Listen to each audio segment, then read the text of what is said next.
It's a full studio today. We got some. You'll love to see it. We got 4 people in the studio today. It's game time. Full studio we have music playing in the background. It's going to be turned off now. Here we go. People are excited. People are excited about Callosum, specifically 100 million seed round, one of the largest in the UK ever. We're also discussing the router wars. We've just seen Stripe acquire OpenRouter. We've just seen Ramp acquire Router.com. What does this mean? Sean Mullaney is going to join us from Seapoint, tell us all about it. We're also going to discuss AI curing cancer.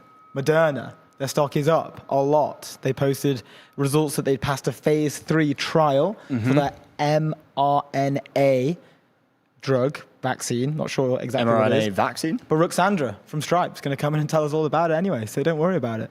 Let's pull the Airworks agenda up just so you guys know what we're discussing today on the show. We've got Danyal coming in earlier than usual. It's 12:15 for his appearance, co-founder at Callosum, to break down their $100 million seed round that was announced earlier today. They're doing the usual circuit. You know, they're doing Bloomberg, they're doing ETN, just the usual. Standard procedure. The standard flow, the standard circuit. Sean Mullaney returning for the second time on the show, co-founder and CEO at Seapoint. Their Seapoint team is just a who's who mafia of all the greatest financial payments companies on earth. They're now building Seapoint. He's going to break down why did Stripe acquire OpenRouter. He was a previous CIO over at Stripe.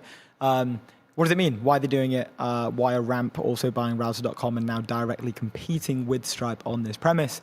We've got Michael Dempsey coming in, managing partner at Compound at 1:30, calling in live from New York City. He's going to break down his recent Substack piece as to the current state of VC in 2026. It's quite a good piece. It went pretty viral. Quite a satirical tone on the nature of how the lay of the land is looking right now. Going to be getting a breakdown from him. We've got Ruxandra coming on again. She was on yesterday to walk us through Claude Design's recent post on protein binding. She's going to tell us all about Moderna. She has some thoughts. Is it curing cancer? The stock popped 200% overnight because of the news. She's going to tell us what it actually means. And then we've got Gabriel Vasquez, the king himself, investment partner at A16Z, coming in at 2:25, returning for his second time on the show. I believe last time we spoke with him was in Monaco, and a lovely little ETN abroad trip, which was great. He's also one of the most successful investment partners at A16Z. His last clip went viral for telling us that he would go to favelas and find the next $1 trillion company. He's the guy that finds the guy. He is able to spot talent better than anyone I know, I think. And then we've got Taylor Lorenz, founder of User Magazine. We're going to be asking her, why does everyone hate AI so much? Why don't they love the data centers? Why is the public opinion so anti-AI despite all of the good things? And how we can change it as well, hopefully. How can we change it? How can we make the world a better place with AI, with ChatGPT? Anyway, that is the lineup for today.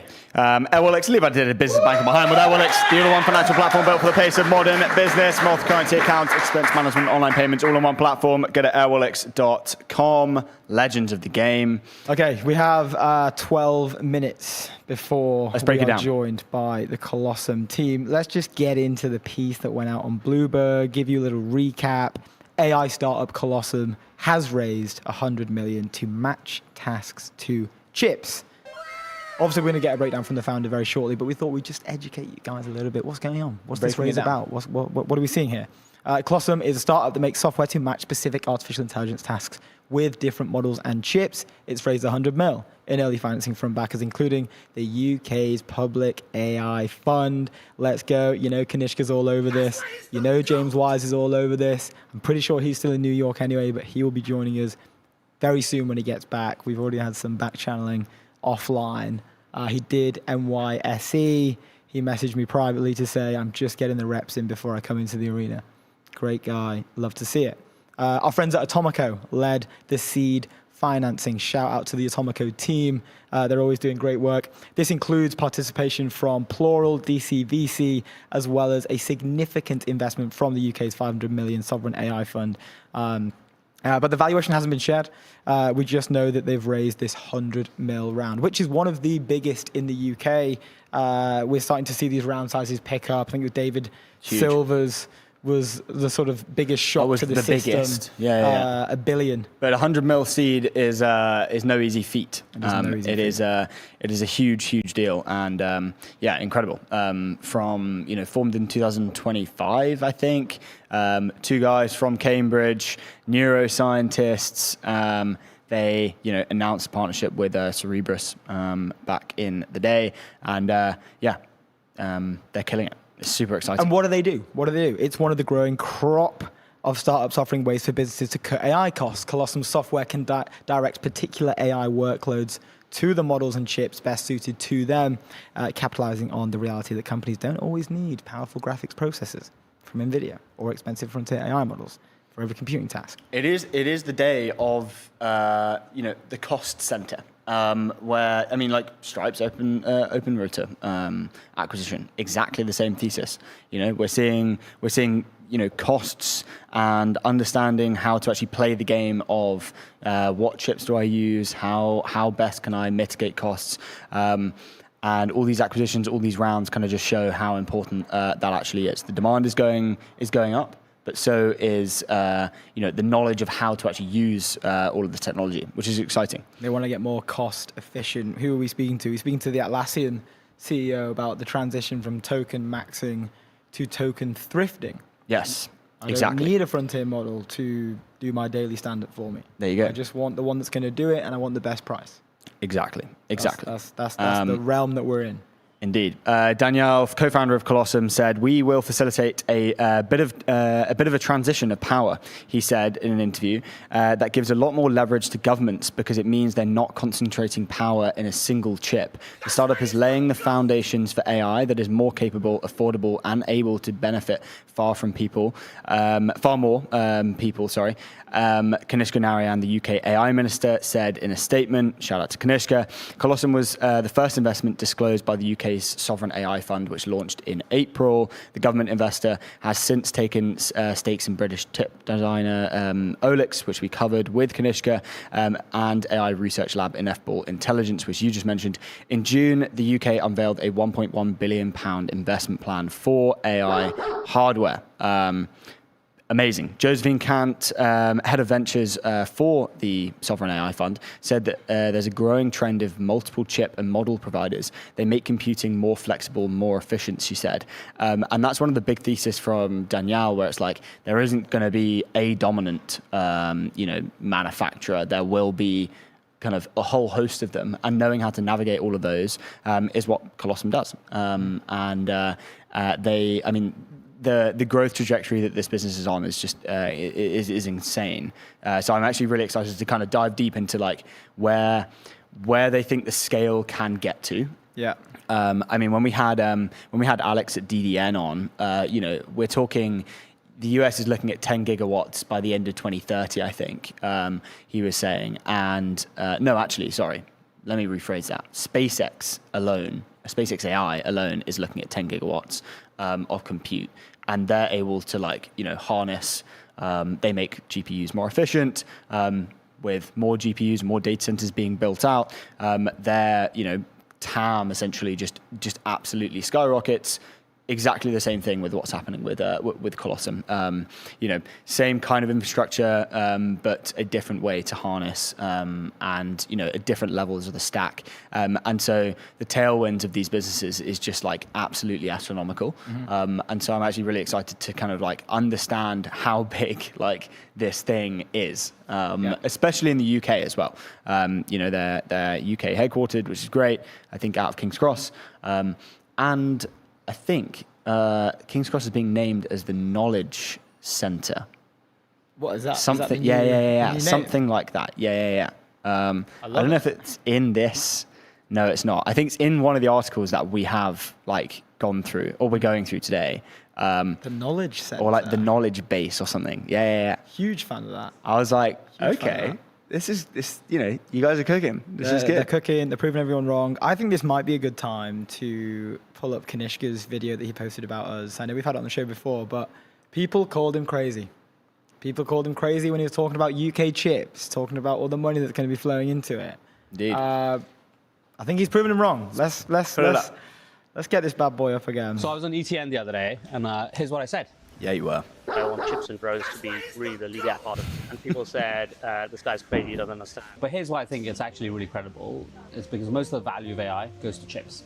And there are three things that I think Britain can do. First, we already make a bunch of chips that are important to AI data centers. Compound semiconductors, the sort of stuff you need for power electronics when you're running a data center. A lot of those really important parts of the stack are made in places like South Wales. You can tell we've got great companies paying 40-50% more than other jobs in the area. Really important manufacturing jobs. So that's the first big opportunity. The second opportunity is in not just designing the next generation of chips, but more than design, actually doing some aspects of assembly, testing, packaging, and in some cases actually even manufacturing here in the UK. So think about companies full stack, baby. Like ARM, but also new companies like Fractal, like Olix as well. And then the third Callosum. thing is probably the slightly crazier bit, which is that if we can do that, if we can do compound semiconductors here, and if we can make more and more of parts of the inference chip sector here, then maybe we can dream a little bigger and actually own more of the manufacturing in the UK as well. That's my ultimate hope and ambition, and I hope one day we can make it happen. Beast. Maybe we can dream a little bigger, he said. Yeah. And you know what? Let's do it. That's why he's the GOAT. Man. That is why he's the GOAT. That is why he is the GOAT. Kanishka, huge fans, always loving what you do. Keep it up. I just want to quickly touch on, before we have Danyal on, I wanted to quickly touch on the growth of this business, right? So in February 26, they did the round led by Plural, 10.25 million pre-seed. Now, however many months later, 6 months later. 3. Yeah, 100 mil seed. Yeah, there's definitely like a step change. I said the other day. But that's because of this narrative of 2026 is the era of, we have the infrastructure. It's now like understanding how to kind of index across the infrastructure. These businesses are just going to rip. Maybe they've been listening to ETN. Maybe they have. Maybe we've been spreading the gospel. Maybe people are hearing the words and thinking, hey, maybe listening to Kanishka's videos. You should dream a little bigger. Look what we see. Indeed. I retweeted the other day. It was Fractal as well, rumored to be raising a $6 billion valuation. A huge chunk of cash as well. Chunk of change. And I think they raised like a lot pretty recently. Yeah. And this is just the story leaking. Rumors to be. Yeah, but from 10 mil pre-seed to 100 mil seed is insane. Huge step up. But we tried to. You can see that. Did not work. But you can see like it's like the tailwinds of just like how how everyone's been like, oh wow, okay, this very particular space. I mean, Stripe just acquired OpenRouter for $7 billion. That was worth $1.5 billion.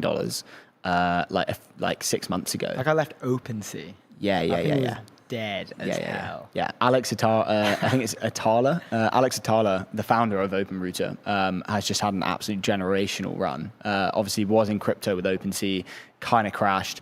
That was valued at $13 billion. Yeah. Now just crushed it. Like just moved away from crypto into AI, and as much of these kind of like generational founders have, and crushed it. And like that's how you can see the premium, right? From $1.5 billion to $7 billion in 6 months or so. That's insane growth. From 10 mil pre-seed to 100 mil pre-seed. That's to 100 mil seed. Sorry, that's what I want to like understand. Like, what are the actual practical like things that are happening that are making that are providing a reason for such huge premiums in this market. Anyway. Perfect timing. We have the co-founder of Callosum on. Danyal can be brought into the studio. Here he is. Hello, sir. Hello. Hey guys, how's it going? Very well, mate. Good. Very well. How's it going on your end? Busy morning? Yeah, pretty busy. Very excited. Got all the team here in our office, hyped up, and super excited, obviously. Amazing. Well, look, we have been talking about the news already, but we would love to hear it from you. What is the news? What has happened today? So today we're super excited to announce a $100 million seed round. This is a super special time for us, obviously. We're seeing that the world of how we're building AI infrastructure is changing rapidly.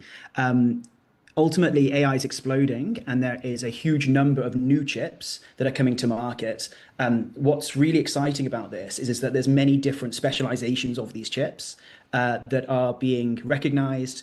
And ultimately, what people want are to have faster, better, stronger AI systems. And what we've discovered is by being able to utilize those chips, we're able to extract new levels of performance. And so today we're announcing many partnerships with global compute companies, including Cerebras, to be able to scale globally and provide a chip agnostic platform for people to utilize these new chips for performance gains. And so, yeah, super excited to be on the show talking about it. Let's go. Quick clap. Congratulations. Studios. We'd love to see it. 100 mil. It's on fire today. It's on fire. Yeah, the studio is absolutely What a pumped round for you. for the UK. Look, Let's go. huge congratulations. Yeah, as Ronan said, we've been talking about it, since we were live. Man, like we were just saying how insane the growth has been from the pre-seed back in February to now. First question off the bat, right? What has kind of changed since then to just have this absolute huge influx of capital? Like 100 mil seed round is incredible, and we're so happy for you and the team. What's been that change? Like what is that kind of like step change in what's happened kind of like in the macro environment? Yeah, so I guess before February, people really were starting to clock on to our thesis being correct. So people started to understand, yes, it's true that you can get better AI systems by utilizing optimal chips. That was making sense to people. In the pre-seed, we demonstrated that concretely to people. And that was very, very exciting. What's really changed has been the market dynamics, which has made us go far more aggressive than we were previously going. Ultimately, as I kind of mentioned before, many countries, many companies themselves are building new chips to be able to ultimately to fulfill the kind of demands on AI that people expect there to be.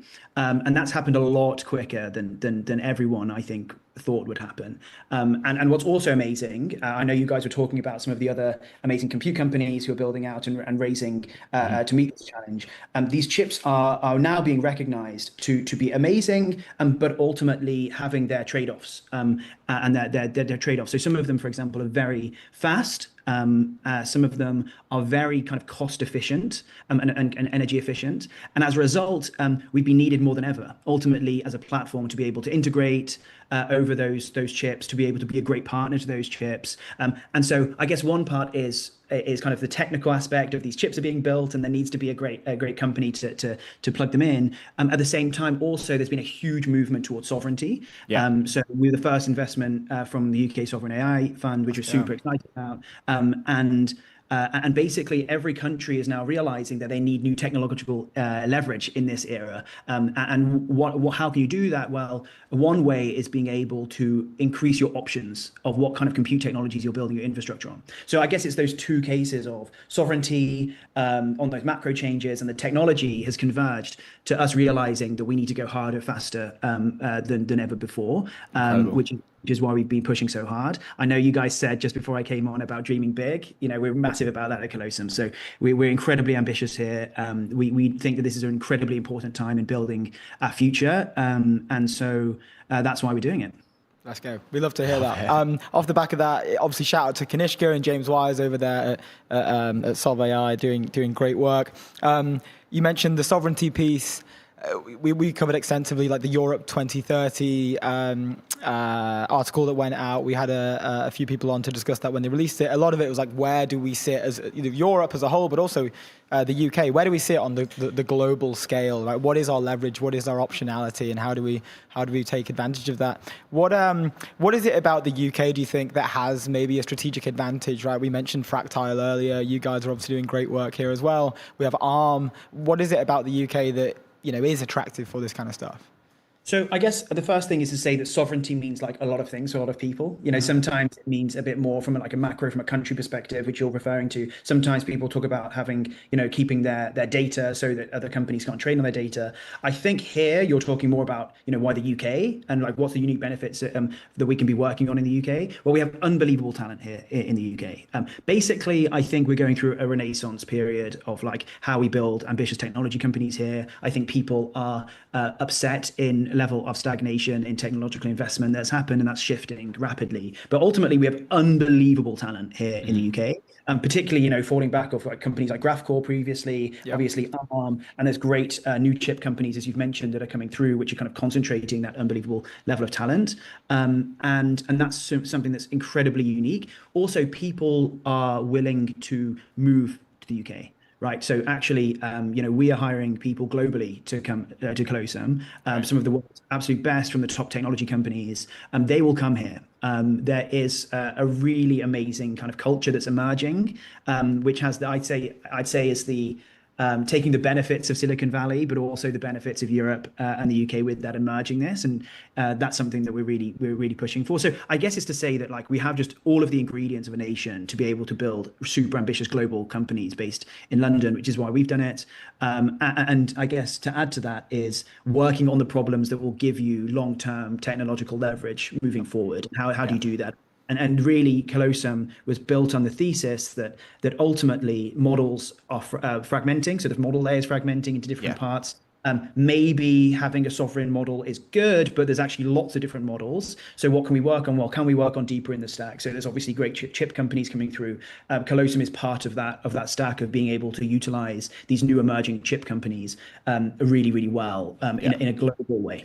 Yeah, I want to talk about the model there because the big models are previously they were fighting for like one model rules kind of it all, right?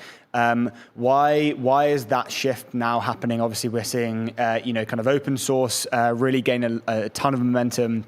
Obviously, Meta just open source. They're kind of like now frontier model. You're seeing a bunch of models from the Chinese labs as well coming over. What is that narrative, and what does that mean for the kind of larger model providers? And then, we can start from there. Yeah, so I guess when we all had the ChatGPT moment, like 2022, there's a huge amount of exuberance and euphoria over the models and what would be the new future of how we build AI systems, what would that look like? And the predominant view really was that it would be I've talked about this before, a kind of single big bad model that would do everything. So you basically put you take your big bad model, like every single task you do, you run it and it gives you an answer and no matter what the task is. That works for a period of time where you're not really thinking about efficiency, for example, and you're actually just in the regime you're building the models in the first place, like a huge amount of just training, right? But what we've basically seen is that as we move to inference and actually everything that'll come after inference, like continual learning and other new paradigms of AI in the future, to actually solve real world problems actually is very heterogeneous. There's actually loads of different models now that are emerging. In many ways, the model layer is fragmenting, not only in the kind of between closed and open, we can get that into a moment, but in terms of the sizes of models, you can now do a huge amount of economically productive work with small models.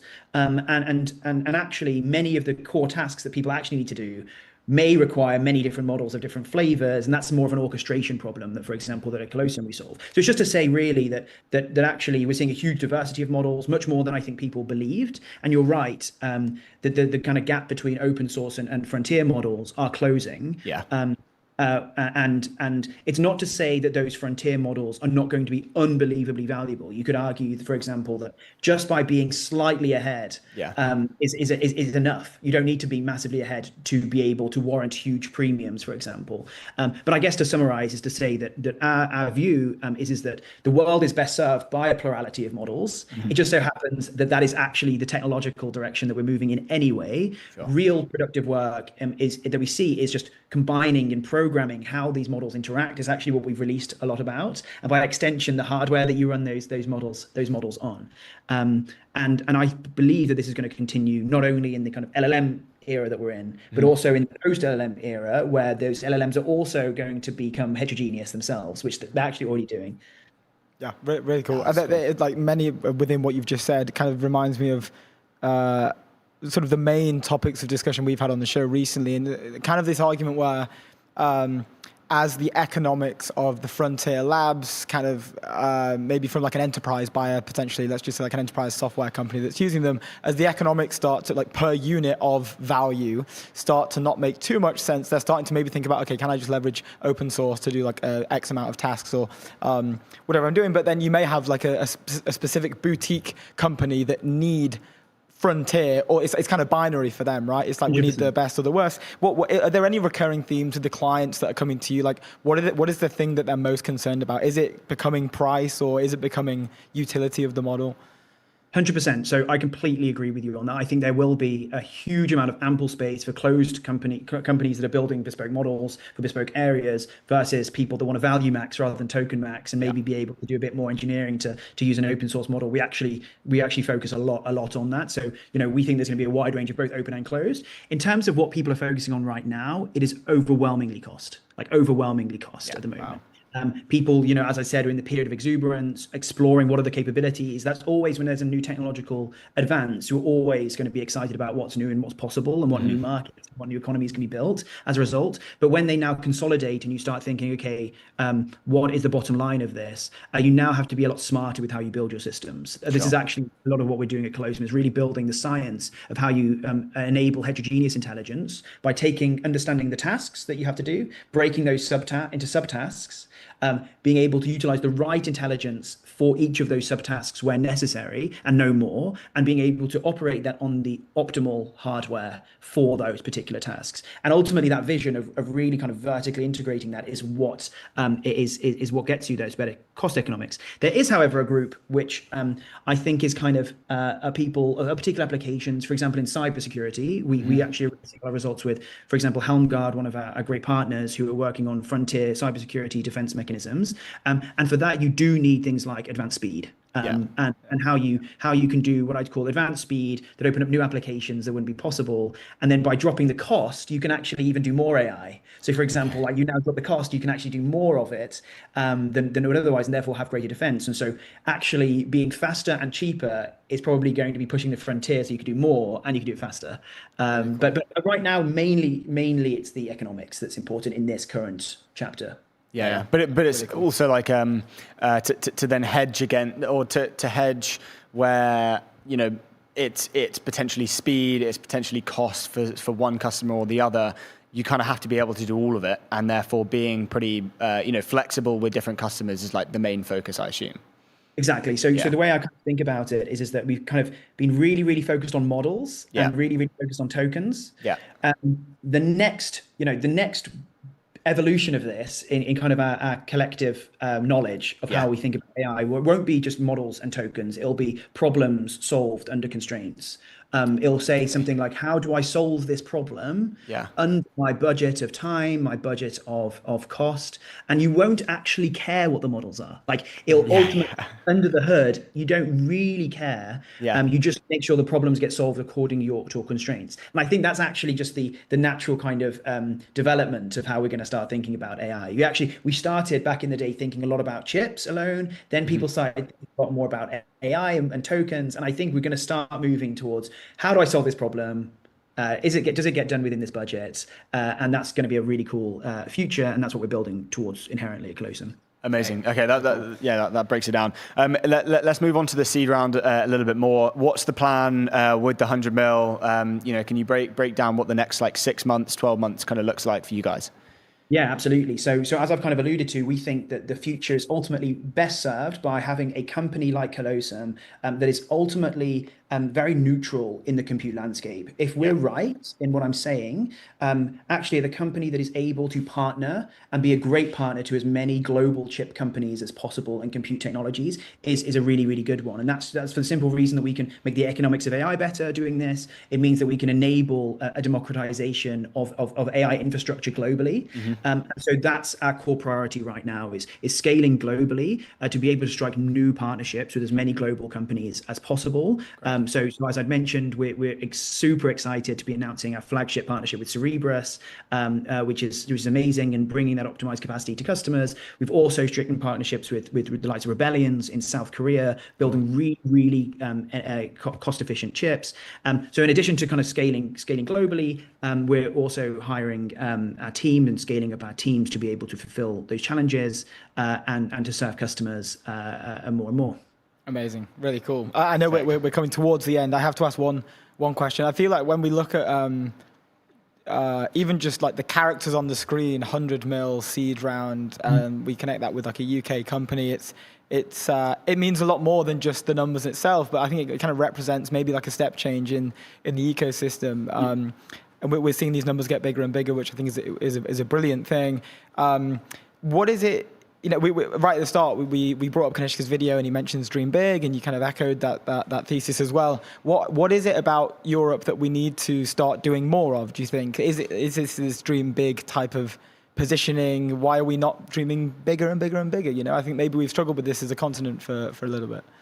100%. So I think I used to, when I first heard, maybe a few years ago, I heard people talking a lot more about ambition. I actually used to roll my eyes a little bit thinking, do we need, is that really the bottleneck? Like, really, is that it? There's a load of other structural problems. And I've actually realized this is one of the things that we can extract from Silicon Valley in particular, is that they have examples of actually making $1 trillion companies out there. And as a result, it's not that crazy when you say something that might seem bizarre and pretty ambitious. And here we haven't got those examples, so it hasn't kind of soaked in and diffused into our social norms to the same extent. And so I do think one of the biggest bottlenecks is the psychological shift of just saying, I unapologetically am ambitious to be able to solve this particular problem that I think is really, really hard, and if solved, is going to have so many compounding downstream effects. And so I do think actually this dreaming bigger is not just kind of a nice thing to say. It actually does shift you into a new operating mode. It shifts you into a new cadence of how you build a company, and how you actually work together towards a collective goal, and kind of, I'd say it's like build a culture around you that is congruent with this larger mission. It's maybe it's to say that when you have a really, really hard problem to solve and you explicate that to everyone in a slightly American way, it's actually sometimes a bit easier to do than an easy problem to solve, if that makes sense, because people get riled up and they want to work on it. And I think that's a movement that we're totally seeing in London right now. And it is obviously symbolized by the round size is obviously increasing, but really it's actually just to meet the congruence of the challenges that we have to do. We have to meet. So yeah, that's my long take on that, I guess. I love that. That's so good. Amazing. Everything is downstream from mindset, for sure. Amazing. Thank you so much for joining us. It's been an absolute pleasure. We won't take any more of your time. I'm sure you have 100 million things to do. So yeah, enjoy the rest of the day. Thank you so much. Nice. Congrats to you and the team as well. Thank you very much. It was great. It was great being here. Appreciate it. Cheers. We'll see you soon. Nice one, sir. What an honor to be able to speak to him. So cool. He is the GOAT. Talking about GOATs, Valerian lets your organization deploy AI. You control your data, your agents, your keys. Stop renting your intelligence. Go and own it. Go to Valerian.com. That one's quite a long one. Valerian in the house. Really cool. What an interview. Those guys are crushing. What a position to be in as well. As that narrative is changing, pole position. Yeah. $1 billion company right there. $1 trillion company. $1 trillion company. There. Sorry, I'm not thinking big enough. Sorry. Trillion. Straight away. Arrow bomb. Didn't think big enough. Whenever someone doesn't think big enough, error bomb comes on the screen. Yeah. Anyway, let's talk about another company doing fairly similar things, or now moving into similar things and making a bet in a similar space. Is Stripe. This was an article in the FT yesterday. Stripe is buying OpenRouter for $8 billion in an $8 billion deal. Bit of cash, bit of stock. Don't know if it's half cash, half stock. Not sure, but they haven't really said. Half stock. Payments processor Stripe has agreed to buy startup OpenRouter for $8 billion in the Irish-American company's largest acquisition as it seeks to position itself at the center of the AI economy. Stripe, for Stripe, led by obviously Patrick and John Callosum, said the companies agreed on an $8 billion cash and stock deal, according to two people familiar with the matter. The move is part of Stripe's effort to support AI companies dealing with challenges, including high demand for computing power, AI agents making payments on behalf of customers, and new fraud threats. He said, this is from Patrick, he said, Stripe is building the economic infrastructure for AI, and together with OpenRouter, will help businesses maximize profitability by routing their requests intelligently and spending their tokens efficiently. Tokens track units of text, code, or data processed by large language models. Big deal, huge deal. I think. I mean, Stripe's now valued at just under $160 billion. This is a big deal. They obviously did their joint bid with the private equity group. I think it was Advent International. Yeah, Advent to acquire PayPal for a $53 billion deal. I think it was a few months ago, or July, I think.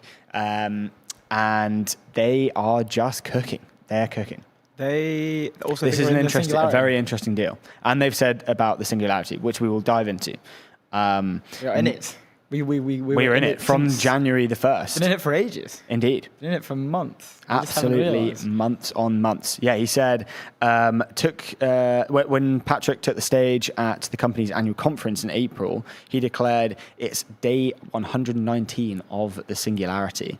They obviously announced the deals, he said tokens are the central currency for companies building with AI, and it's clear that the real-world economic potential will depend on making good use of scarce compute resources. So it's all in this bet of, now we're in the singularity, it's all the bet of kind of owning, the kind of full stack and being able to be that index machine between all of the different models, different chips, which one's cheapest, which one's fastest, as we were just talking to Danyal about.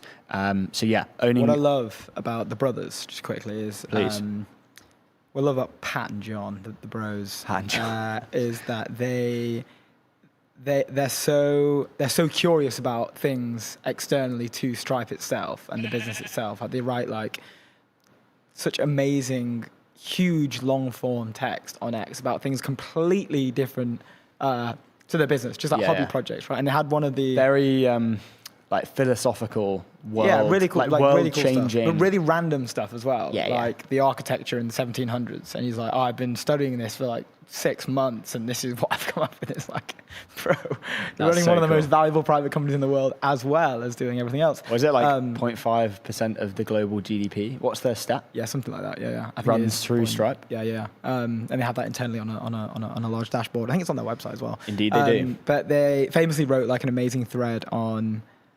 This went super viral, but just walking around, realize every time you look at something, a railway, a shop, a sign, part of the pavement, the way a lamp is designed, anything. It's like the whole world is just full of passion projects. Yeah.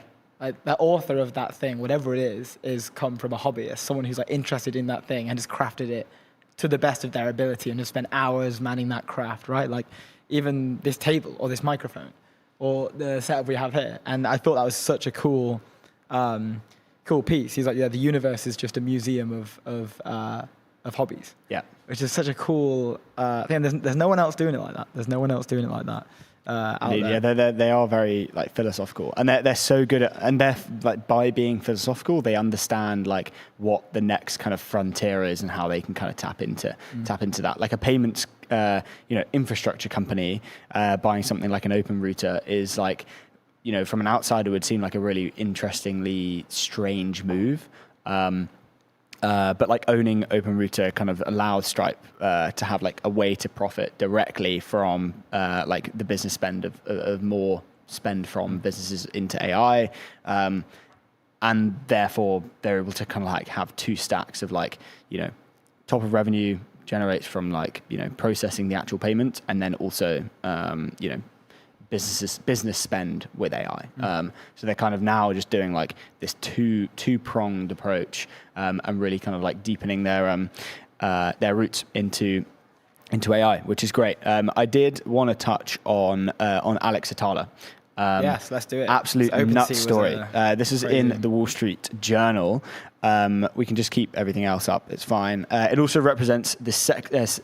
the successful second act from New York-based OpenRouter founder Alex Atala, who previously co-founded a marketplace for non-fungible tokens, OpenSea, during the cryptocurrency craze. OpenSea earned a peak valuation of $13.3 billion before its business plummeted because of a crash in NFT sales volume. He used to be it was 99.9%. Yeah, like huge blowout. Absolutely gone. Used to be an FDE at Palantir before kind of like doing a bunch of startups, and then obviously went to go and build OpenSea. That crashed. And the story goes, as the popularity of cryptocurrency reached new heights in 2018, he started OpenSea. The startup's value skyrocketed thanks to the surge in trading of digital artwork, like the Bored Ape Yacht Club, a collection of 10,000 internet apes that sold for millions and were endorsed by celebrities like Paris Hilton and Gwyneth Paltrow. Just for reference on those, sorry to jump in, because this is where I was operating on my first This is year the peak, in 2018. London. I cannot tell you how wild this time was. Any money you put in, you could like 1,000x in a day. Yeah. It was insane. You would grind Discords, or even pay people to grind Discords for you. Then you'd get accepted onto the whitelist. You would mint one of the NFTs privately on one of their hosted websites. Could be as little as $200 for an NFT. Could be free. Some of them were free. You'd mint one for free. One project in particular, you could mint for free, and within 25 days, the floor price, there was 10,000 of them in that project. The floor price, the lowest priced one of that project was worth $65,000. And you would mint it for free.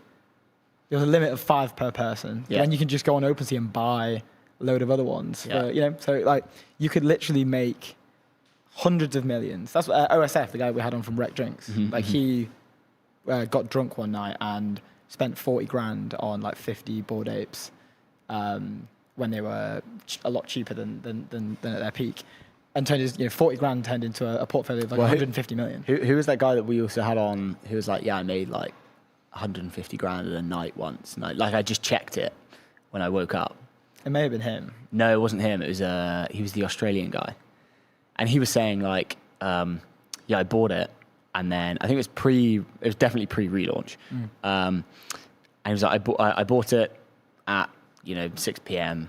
Went to sleep, whatever, standard procedure, didn't really change. Woke up, 150k, sold it, great.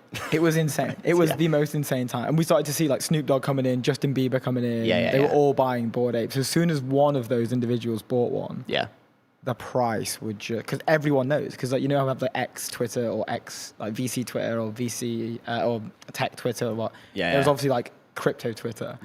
But then within that you would have NFT Twitter as well. So as soon as anything happened, like everyone would know. Just for like context, OpenSea crossed $5 billion in total monthly trading volumes at the peak.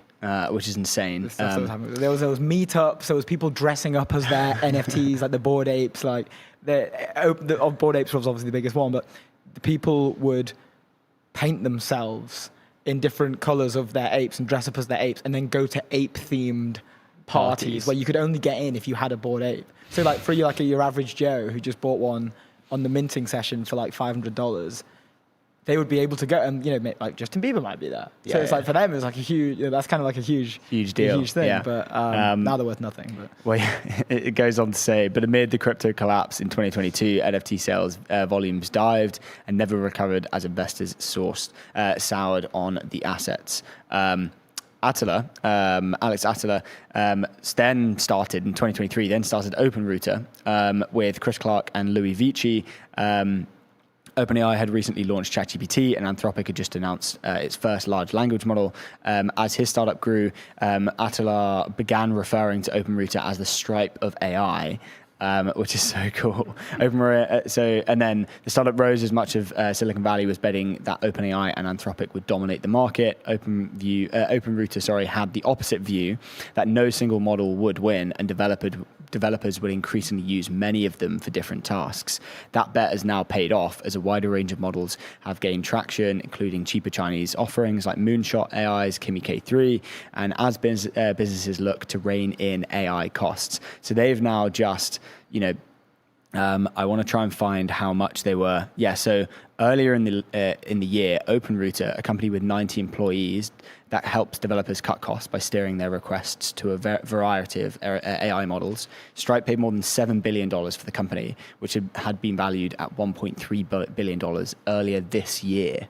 What a premium. That's what I'm saying. Like, you're seeing, like, that's like an incredible amount of money for a company that was $1.3 billion earlier this year. It. Even the name, he was like, screw it, let's just go open something again. yeah, I love it.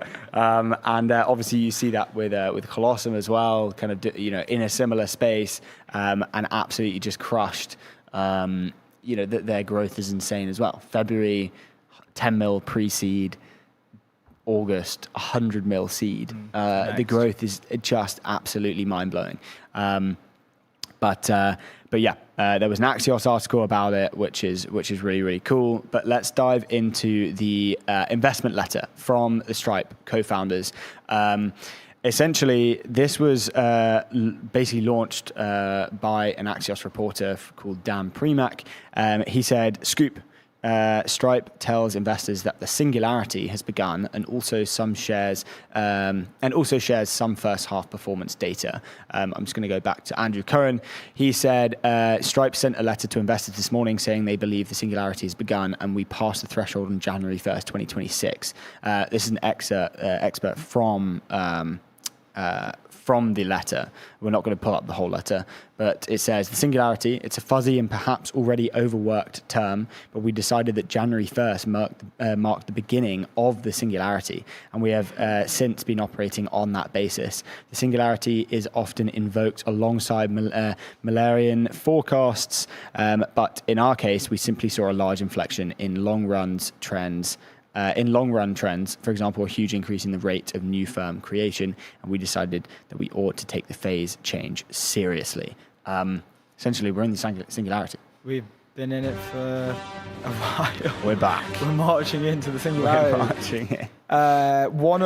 He's now joined. We've had Sam Altman say that we're in. Musk says that we're in. Yeah. I'm not sure what other public sort of tech/AI figures have said that we are in the singularity, but now we are adding the Callosum brothers to the singularity pilled group. I feel that word, I mean, they reference it like, yeah, it's been kind of fuzzy, it's kind of overworked in some ways, but from our definition, we believe we are now in it. I don't know, man. Like, I think that with all the sort of biological stuff, like, that's kind of getting me to a point where I feel that maybe we could be around there, like. Dude, if the Callosum brothers are saying we're in the singularity, we're in the singularity. Yeah, maybe that's true too. I don't know. I don't know if we can speculate. But then again, January 1st, 2026, I don't know. I feel like it's a sad one because the singularity is now just like, it's such an overused word that it's just going to be like, yep, we're in the singularity now. And now it's just like, it's out in the open. This thing has multi-millions of views as of yesterday across the whole of, tech Twitter. It's now just, we're in the singularity. That's kind of it. And we've been in it, just that's the understanding, which is, I guess, kind of sad. I don't know if we're in there, I put my pants on normally this morning, came into work, didn't feel like I was the singularity. Got my flat white from Gales. Scanned my membership card at Gales. Walked. Had a great walk. I do feel like the singularity has been like, it feels like it's been oversold. Out a little bit, do you know what I mean? Yeah. Well, that's why I don't think because it's like it feels like this big day of, we're in the singularity. I'm now flying to work in a you kind of expect suit. it to be like, it's Singularity Day next week. I can't wait. Like, I'm so, what are you guys doing for Singularity Day? Yeah. Come over to my place for Singularity Day. Yeah. I'm no need, because we're in the singularity. So like, we'll just be, when we need to talk, we'll just be like in conversation through our brains. Yeah. I don't know. Well, someone is building that. Someone is building telepathy. Someone who left OpenAI is True. They're trying to build telepathy. Close to singularity. I'm not sure if that's This probably is a good thing to be fair. I mean, then again, Dennis also says is the singularity the same as AGI? You know, what are the definitions of singularity and AGI? I feel like we're just making new words at this point. Exactly. You know, like I feel that. But then if Dennis is saying we're close to AGI, which I feel like when we hit that AGI moment, I think we'll know. There'll be I'm just waiting for a step change. I'm waiting for I feel like there hasn't been a step change BBC yet. News alert on my phone. Yeah. Like the we are in the wildfires. singularity. Warning, we're in the singularity. Also, no disposable barbecues in the park. Let's talk about Ramp as well. Do you want to jump? Do you want to jump in? Yeah. We have. We'll go to timeline takes because this is mainly from the timeline itself. If we can pull this up, but Ramp dropped this post. They have bought Router.com. Now we're building the best this one. Oh yeah, sorry, yeah. You click on the video actually. Let's play that. We're playing the video.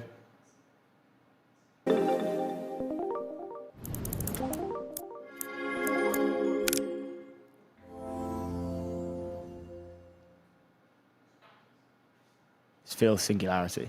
It's very soft. Yeah. There you go. Direct response. They launched it on the day that Stripe, that the acquisition I think had gone through, not on the day that it had been announced. But they say we bought Router.com. Now we're building the best one.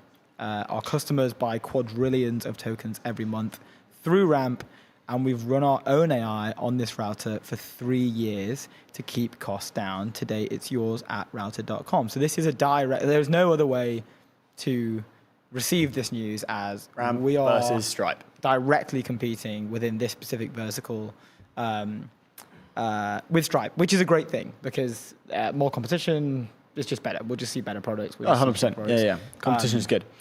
Kayvon came in and said, let the router wars begin. Stripe strategy, control spend bottoms up via the long tail of developers. Can we pull Kayvon's tweet up? Stripe strategy, control spend bottoms up via the long tail of developers, some of whom will eventually grow into the AI behemoths of the future. Ramp strategy, on the other hand, control spend top down via their existing wedge with CFOs. Both are strategies to ultimately control the largest line item of corporate spend outside of payroll. No big deal. Popcorn emoji as well. Popcorn emoji, indeed. We are watching too. I think it's a really good take. Ramp owns a bunch of the payment infrastructure side, has obviously a bunch of CFOs kind of leaning on Ramp for their data and everything else. And if they're able to take a bit of the market by just simply using the same product as they are, to go and now assess this other frontier that is obviously coming to fruition. Stripe is doing a different side where it's kind of like leaning into the developer side. And they're kind of eventually going to all converge they're going to go like that. And then, if you're listening, I don't know, close my hands from top to bottom. Don't know. Yeah. One requires the other. Audible help there for the listeners. Fingers diverging and connecting in the middle. Yeah. No, from top to the watching. bottom like this. people aren't watching the video. Take from Nicholas. He says Ramp has a very specific culture inspired by Apple. This is Nicholas Charrier. Great name. Sick name. At Nikashar. Ramp has a very specific culture inspired by Apple. It's the culture of fighting a villain. For Apple, it was IBM. For Ramp, it was Brex, but they beat Brex. Sold out. So now the villain is Stripe. I have a feeling that this will work out very well for Ramp, given how amazing Stripe is. Very good work of being on both sides from Nicholas here. Yeah, I like the fact that it's almost like taking no shots. He's saying Ramp's going to be pulled up. It feels like Stripe, again, for anyone listening, hand above other hand. Stripe is being pulled up. Ramp is being pulled up by Stripe. As just a Ramp doing an incredible job of buying OpenRouter, which Ramp probably couldn't have done for $7 billion. I can't remember what Ramp's last valuation was, but therefore, by proxy, Ramp is being helped with a helping hand because they're now part of this this race or They're the underdog. this boxing match. They are the underdog. Kabir said, Ramp's the underdog when it comes to LLM routing, but their story makes much more sense than Stripe's, interestingly. If we pull this up, Sam, the leaked Stripe memo talks about OpenRouter as an entry into intelligence pipelines parallel to its revenue pipeline products. That obfuscates the basic fact. Token routing, what they call the intelligence pipeline, is about saving money. If it wasn't, you wouldn't route to Fable. You'd always route to Fable. While Stripe's revenue pipelines are about, well, making money. One's money out, the other is money in. Stripe is not just where teams go to understand how much they're spending. That's pretty squarely Ramp territory. And I think Stripe is swimming against the current with the OpenRouter acquisition. What do you think about this? Yeah, I mean, like, they're always going to be the underdog, right? And they do very well with the underdog story. Like, I saw a take the other day from off the back of, who's the guy who does we covered it yesterday, I don't know his name, but the guy who does like the hype videos, and then Ramp have been behind it the whole time. Oh, I don't know his name, but yeah. So that guy. That guy. Someone, I saw a take yesterday saying that there is literally no one better right now doing socially native, like time-sensitive brand marketing than Ramp, which does get them so far. I think it genuinely does. I think, like, based off the conversation we were having the other day, actually, on that guy's tweet They're completely different in terms of like the way that they push information out. They're a completely different brand. Yeah. They're a completely different brand. But I think it's like connected to the villain thing. Like, they need something to aim for, I think. Like, they need someone to chase, I think. Yeah. And I think most businesses do. Most businesses need like someone. I mean, I've always been more minded of like one of the best things to drive a company forward, kind of regardless of its size. It's more based on the founders themselves. Is like a revenge thesis. Like, they have to be getting revenge on someone. As fuel, basically. Yeah. Like, and that kind of leaked into the whole, who was it? Maybe it was Stebbings, but there was a specific venture firm that were like, we back people with trauma. It was Stebbings. Stebbings did mention that in a fireside chat. Yeah. That went super viral. Yeah, that went super viral. It was a guy retweeted or like just tweeted out, hey, just went to a Stebbings chat. This is what he looks for. And one of which was, you want to find a founder who has had like trauma in their life and doesn't have a relationship with their father. Yeah. Which is obviously like stretching it quite far. I don't know if that's correct. I think it's a good take from Kabir because essentially, like, he is right, because Stripe has always been that, like, way to make money. Now they're positioning as way to get intelligence, not way to save money by using when you're using AI. Yeah. So it's hey, how do you want to figure out the best way to what route? We can be the router to find you the best way to get intelligence. We're not the router to save you money. Is the kind of positioning. Whereas Ramps is very much like, hey, we want you to be able to understand your cost as a business. Therefore, we're allowing you to have full insight into your AI usage and how you're routing different problems into AI. Yeah, and what that actually means. Yeah. I can't see a world in which those just don't collide, though. I think it's too small of a realm to operate where, like, agree. We could only be. Do you know what I mean? Like, we're the only. So we'll take this bit. You guys take that bit. Like, nah, it's gonna be a dogfight for everything, surely. Yeah, that has to be. I think it makes sense in practice based off how they're. Like Ramp's, but it's a great move from Ramp. Like a price tag, a price tag of $8 billion for Stripe turned into a huge, like an $8 billion opportunity for Ramp. Yeah. Do we know how much Router.com was? Did anyone? A few $100 million, probably. Drop in the ocean. You think? Yeah. Serious drop in the ocean. .com price. Let's see if there's anything on. Yeah, let's search it up. While you do that, Polymarket, the world's largest prediction market.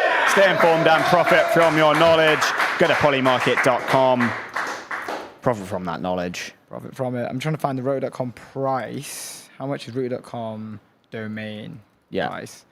See if we can have anything. Hundreds. That's a lot of money for a domain. Yeah. It'll be a lot. I mean, if they're pricing that against the Stripe acquisition, the OpenRoute acquisition, it's like pennies.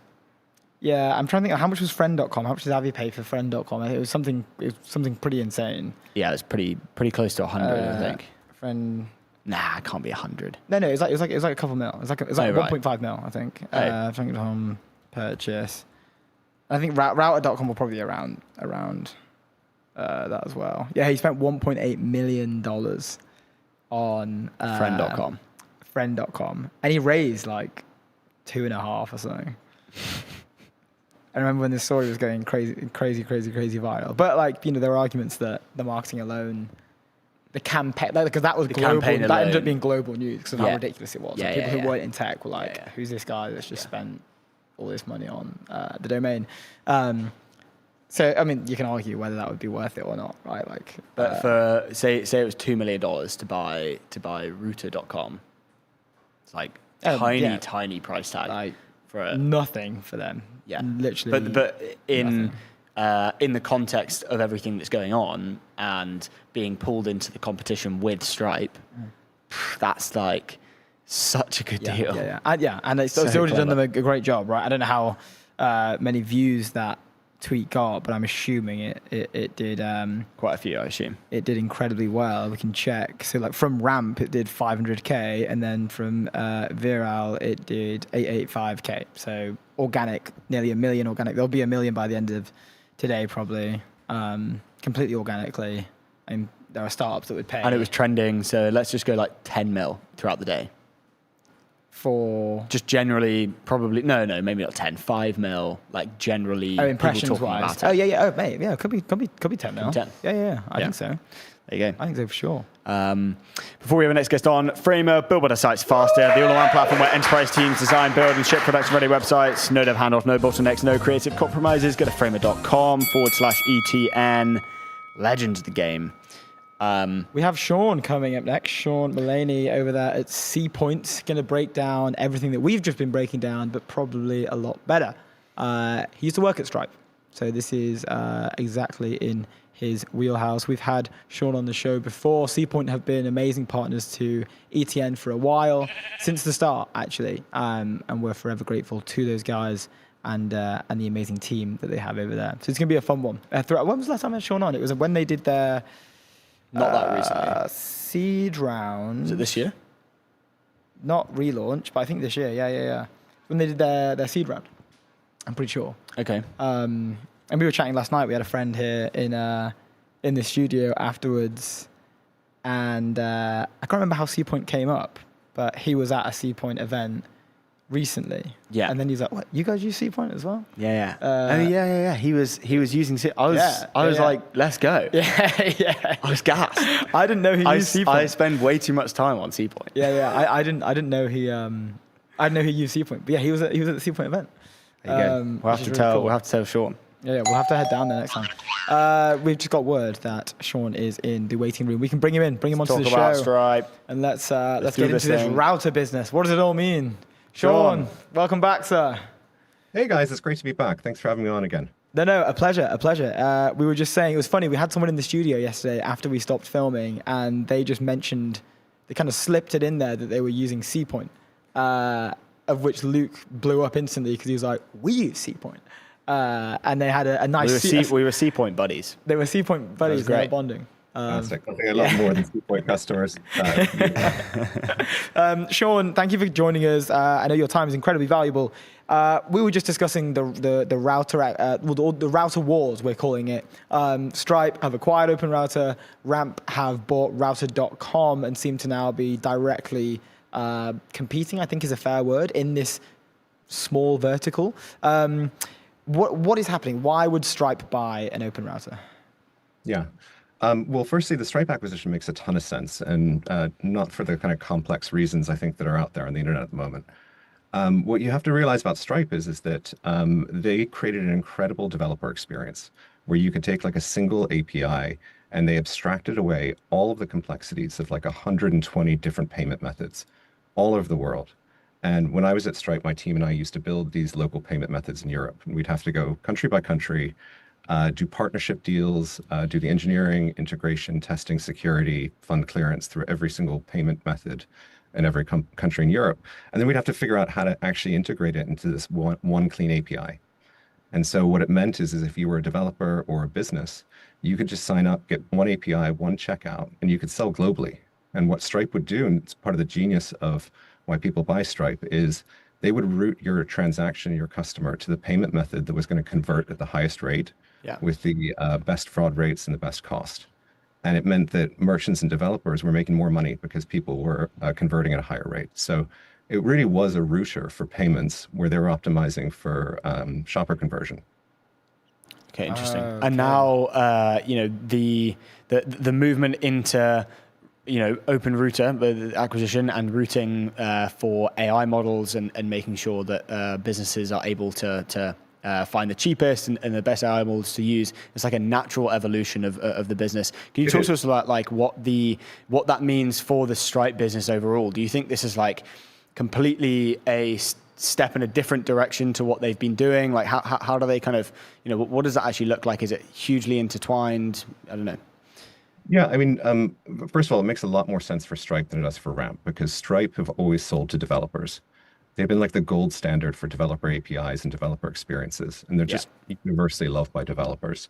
And now developers are facing a new choice, which is how do I actually access the world's AI models and inference providers?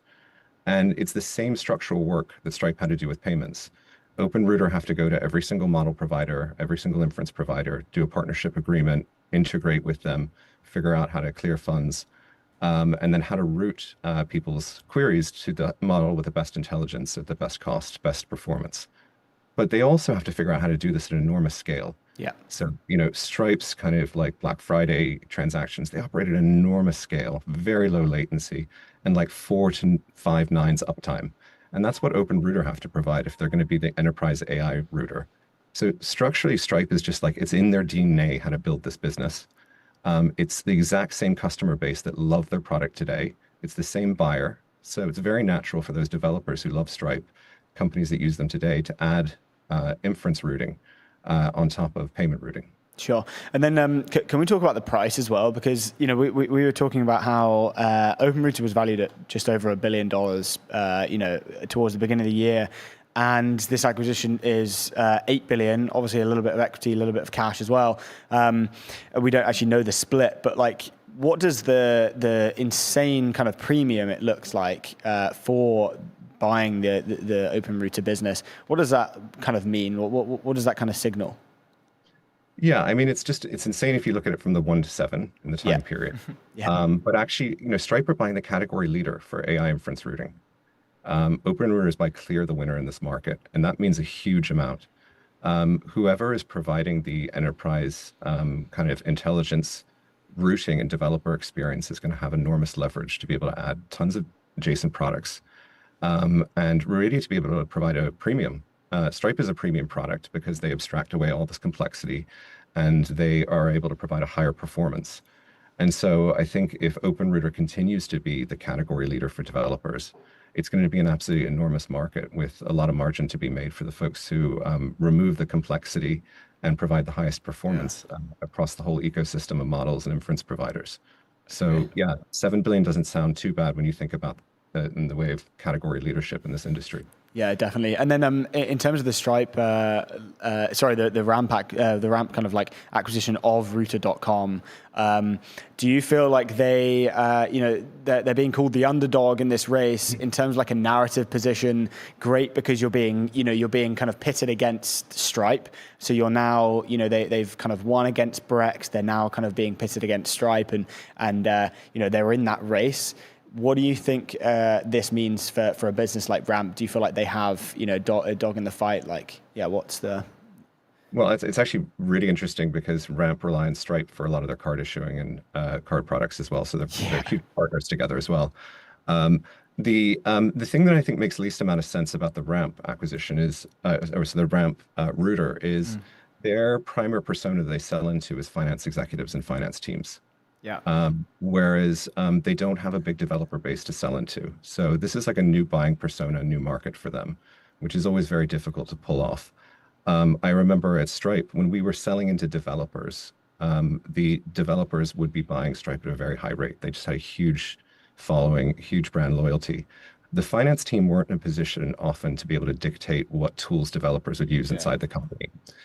So I think it's unlikely if your CFO turns up to the engineering team and says, hey, we want you to use the ramp router, that the engineers are going to say, okay, great, we'll do whatever the finance team tell us to do. So I think this is why it's so much more natural for Stripe, because they already have this developer base with this brand halo. They're selling into exactly the same persona. And I think that they'll find it's much easier, particularly with the category leading product behind them. Because remember, Ramp bought router.com. They bought a domain name. They didn't buy a product. They're still building a product that was an internal router that they built and optimized for their internal workflows and needs. They haven't yet kind of externalized it in a way.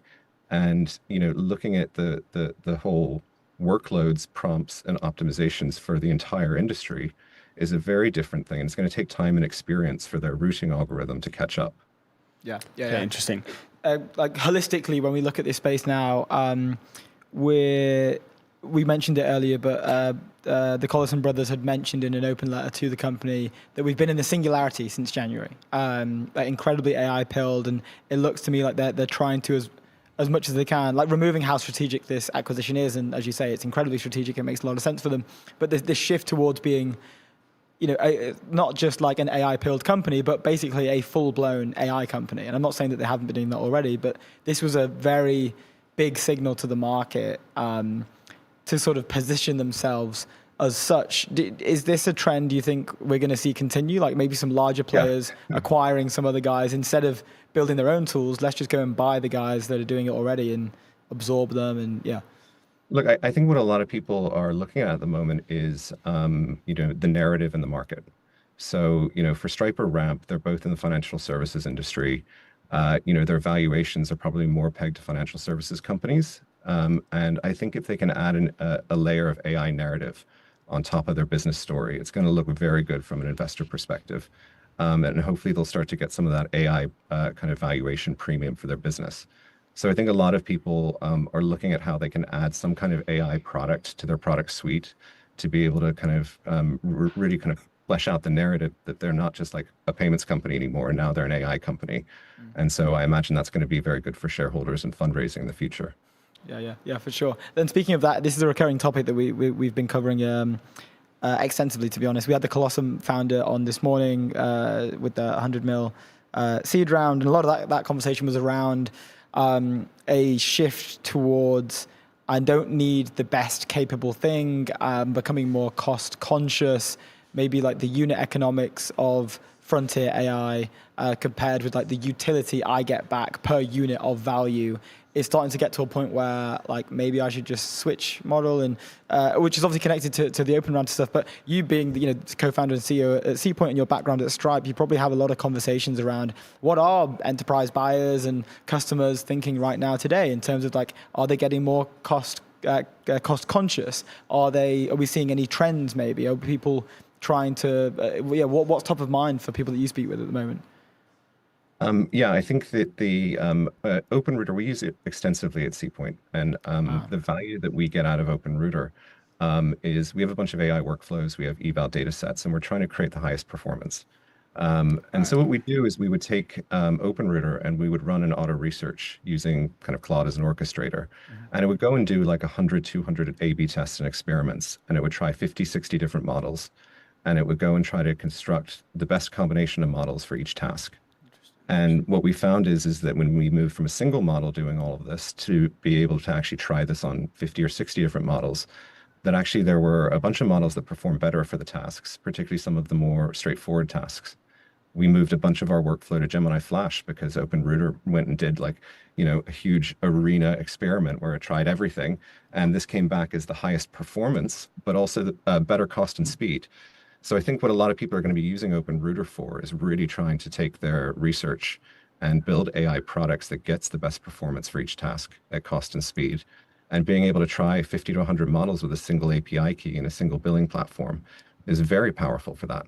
That's really interesting because we're in the singularity. That's like a narrative violation though, in terms of the current comms around, in terms of like what's frontier for like Gemini hasn't really been in the conversation, right? I mean, what we found out is that a lot of the frontier reasoning models overthink simple problems. And that actually a lot of the gains that we got is breaking complex problems into smaller workflows, and then choosing simpler models that actually perform much more reliably, much faster at a lower cost. But you'd think that the frontier model would always outperform a smaller model, and it doesn't sometimes because it does overthink. Wow, that's fascinating. So this is because maybe like speed to getting the task done, or speed in which I get my answers, is a variable that I think maybe people have to weight pretty highly in terms of like how accurate is the job done, or how powerful is the ability to solve this task. They almost got too smart. I don't know. Yeah, is that fair to say? It's counterintuitive, because you would think that like if you had a problem to solve, throwing the highest intelligence frontier model at it would always have better results. But it's not the case that we found using OpenRouter. It actually turns out that smaller models are often much better at thinking through and delivering on simpler problems. Interesting. And that actually, a lot of the juice is in breaking a complex problem down into smaller parts, and then using smaller models that are faster and more cost effective for each of the parts. Wow. Do OpenRouter release this data? They should. Yeah, I mean, I think they've got a lot of data about how folks are moving from one model to another. So they actually look at like a workflow that was on model X, and now next month it's on model Y. So they can tell you where people are moving between models as well. Oh, that's right. Did it surprise you when it sort of recommended? It definitely surprised us, and it was counterintuitive, and it's why we're now using it so extensively inside the company. And just personally, I use it every single day because I want to get 5 or 6 different opinions from 5, 6 different reasoning models for a creative problem-solving task, and I get them to critique each other, to come up with new ideas, to ask hard questions, and I call it the panel of experts. So you're able to like leverage, a wide variety of models to get diversity of thought and opinion, which I think is also an important part of problem solving. You don't ever just want one opinion from one model all the time. You're not going to like have those kind of ideation experiment breakthroughs. That's awesome. That's such a cool flow. This is one more. Like, what was it to prompt you to set that up? I know you mentioned like the panel of experts, right? And this is basically having 5 PhDs in your pocket. For that particular problem. Like, how are you? Can you maybe just like break that down a little bit? Like, because this is really pre-AI. This is the way that you would actually like solve engineering problems. You wouldn't just ask one person to come up with an idea. You would bring 5 or 6 smart people in the room and get them to debate in front of you, and they would all have different perspectives, different experiences that they came from, and getting 5 or 6 diverse opinions on a topic was always the way pre-AI to get the best solution. Yeah. Wow, that's really cool. This is we've not heard that on the show before. Yeah, we haven't. Do you feel like you guys are like frontier on this, or do you feel like a lot of developer teams are kind of starting to understand this now with the conversations you have like with different kind of business owners?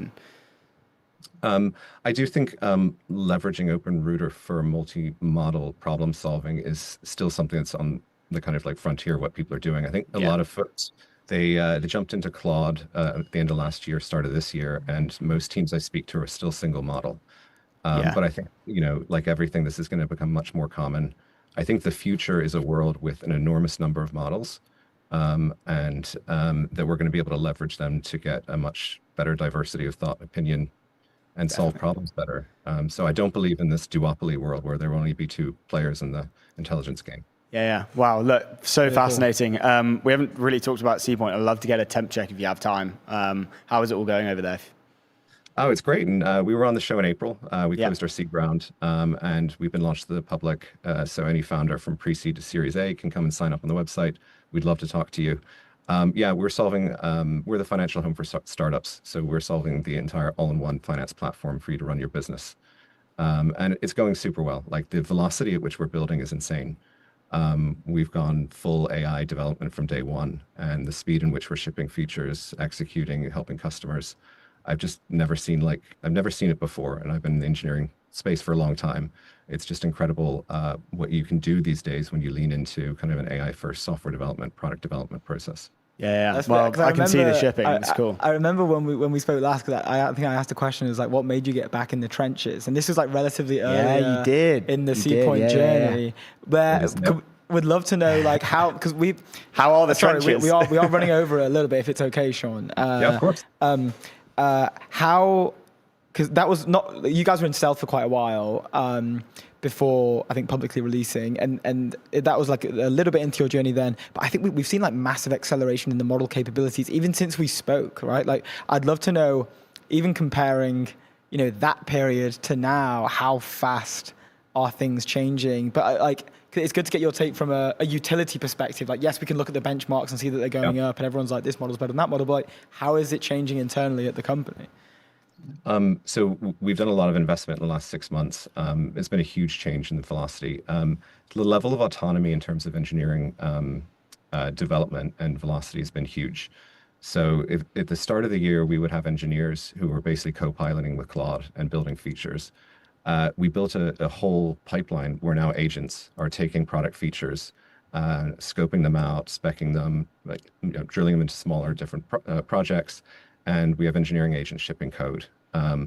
And I'd say, you know, maybe a quarter of all of the kind of product development work we have now goes through this auto agent platform. And it means we have customers who give us a request, you know, at 9 a.m., and the whole thing goes through the agent flow, and we've shipped it by the evening. So like within 24 hours, we're going from customer requests all the way through to production. And I've never seen a velocity like that. Every team I've worked on has had a backlog of 100 customer requests that never get done, because, you know, you got to schedule engineers to do them. So it really, even in the last 6 months, the level of autonomy on engineering and product has really accelerated. That's incredible. Same time to we are in the singularity. What a time to be live. Yeah, what a time to be live. Sean, really cool. Thank you for joining us again. You know, it's an open seat. We're huge fans of what you guys do. Yeah, keep crushing it. Thanks so much for having me on. Great to be here. Anytime, Sean. Appreciate it, Sean. Have a good one, man. Great to talk. Bye. Ciao. Oh, man, every time they crush it. They're so cool. I love that business. Indeed. Another go. 11 Labs, AI that communicates at a human level across every channel and modality. Deploy conversational agents across every customer interaction and create on-brand content at scale. Go to 11labs.io.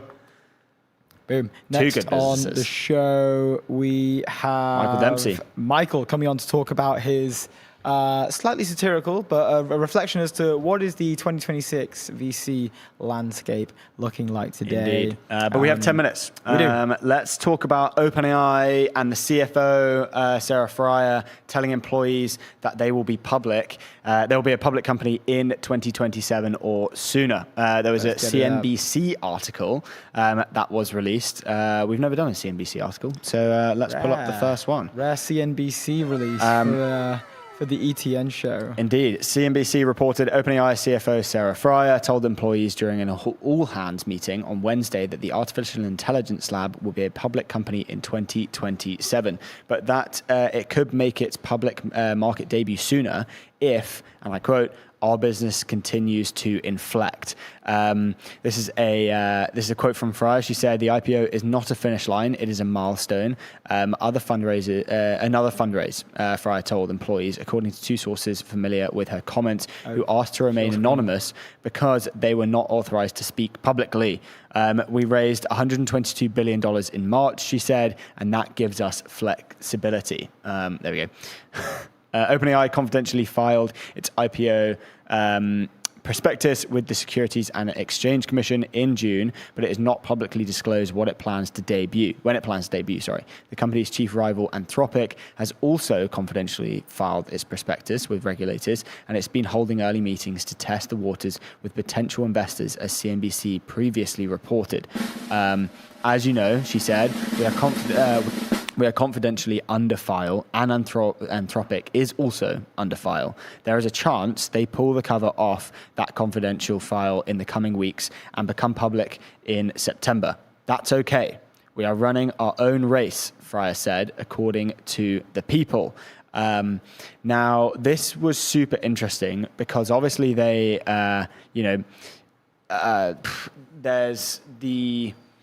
this is like big all hands. This is like it feels like another Code Red type vibe. You're not going to have cry. Yeah, rally cry, right? Take him first kind of announced and like broke the news. He said CNBC on OpenAI during the all hands meeting on Wednesday. Fryer showed employees a series of slides that OpenAI's revenue run rate is up 35% quarter to date. Its enterprise revenue run rate is up 50% quarter to date, and its AI coding and work product has hit 20 million million weekly active users. Now this narrative violation from what we were reporting yesterday. Take him. Even yesterday. We can pull up another one. This is from Chubby. If you pull this up, Sam. Let's go, Chubby said, Codex now has 20 million active users via CNBC. I smell another reset incoming. I mean, this is obviously this is a quote tweet from Take Him saying, revenue run rates up 35%. This is just like, what did they say? They said they had another in the articles yesterday. They had another surge. That was it. No, they didn't say surge. They said I can find it. A little bump in revenues. It was something that was like did not do a fair job of reflecting what was the actual the revenue. I can find it because Codex now has another 20 million active users. Can we pull this down? I'm going to get another tweet up, Sam. This was interesting. So Hedgie, if we pull this up, so Hedgie kind of gives a bit of a breakdown on what's happening and then says my take. That all hands happened because people inside the building are spooked. You don't pull the whole company together to talk about IPO timelines and tell everyone to ignore the competitor unless morale took a hit from 3 executives walking out in 1 month. The CFO called the IPO just another fundraise, which is an odd thing to say to a room full of people whose compensation depends on the stock being worth something. Both companies dropped revenue numbers within days of each other. OpenAI at $6.7 billion, Anthropic at $11 billion, right as both prepare to go public. Neither number has been audited, neither company has reported an annual profit, and both have every incentive to put the best figure possible in front of investors before the roadshow. They haven't started going on the roadshow yet. We're expecting like Anthropic to go maybe in the next week or two. A lot of regular investors are going to buy both on name recognition without digging into how those revenue numbers were built or whether the companies can ever earn more than they spend. And I think both companies are counting on exactly that. It is just genuine, let's just put the best thing out there. There's no audits. It'll be so interesting to see like earnings calls from these companies. They're going to be such hugely volatile stocks because I don't see them generating profits. Yeah, I will just on the take. I think kind of Steelman argument here. I do feel that employees, you shouldn't operate on the basis of like where is the stock price at. You know, like if you're at a company, you should just do your job. You shouldn't be like more concerned or tight concerned around stock price. I feel that we've had a few public CEOs on. What do you mean? In the past, like you should. Like the common narrative is for a company when it is public, like it's quite hard to operate from a morale perspective because morale is directly tied to the company stock. So even if the company is performing well, metrics wise, maybe they're beating earnings, but the stock just isn't going down. People's morale in the company is directly tied to that. So it's like a really hard thing to balance, like regardless of whether they can go in and do like a big whooping like cry. If like the overall perspective and the narrative is down, it's like it's hard to. I think it's hard to push blame on the individual doing the all hands for dismissing the IPO as just another fundraise when Hedgie's saying like they should be more conscious because everyone in the room is compensation is tied, to the stock being worth something. Like that's obviously true, right? You want your leader to treat the milestones with the gravity that they deserve, and they should be getting hypes and stuff like that. But I think it's hard. It's hard to find like the right solution there for a leader in their position, right? Like, I wouldn't weigh too much on the fact that they're calling the IPO like another fund. Like, what is the good way to phrase that? Like, hey guys, the thing that's going to make you all millionaires is around the corner, and then you're going to leave. Like, it's like it's not like I think that this isn't an end goal. It's just another step in the process. I think that's a great way of. I think that's personally a great way of phrasing it. It's just like it's another milestone. It's another inflection point. That's it. Because a lot of them will be thinking more like, growth. IPO is the end goal. Like, let's just get to the IPO. Like, so I steal my argument. I don't have too many qualms with the with the direction of that. I think the all hands opposite side of hedging. But I think the whole like the function of the all hands is to make sure. Is to qualm those spooks and for a retention position where it's like, hey, we're steadying the ship. This is where we're at. But like, this is where I'm at personally as the CFO of this business. This is where the company is at. Kind of directly addressing the elephant in the room, which is this IPO. I'm sure they're very aware that a lot of employees are using that as an end goal. But it's like, hey, we are as a company doing super well, behind closed doors or not. And yeah, the IPO is just another thing. Yeah, if it was like a rally cry to get everyone hyped again, then I feel like it would be weird that the CFO did it, not the CEO. Yes. But if it is like hey, all those numbers that you guys have maybe been seeing reported in WSJ in comparison to Anthropic, like just tagging in here, this is what's actually going on. Yeah. We're good over here, things are on track. Yeah. I think that's kind of. I think what's most surprising as well is can we pull this up from Frank Downing? He says OpenAI's active agent users continue to climb, now at 20 million. CNBC reporting the OpenAI's run rate revenue has grown 35% quarter to date, with enterprise revenue up 50%.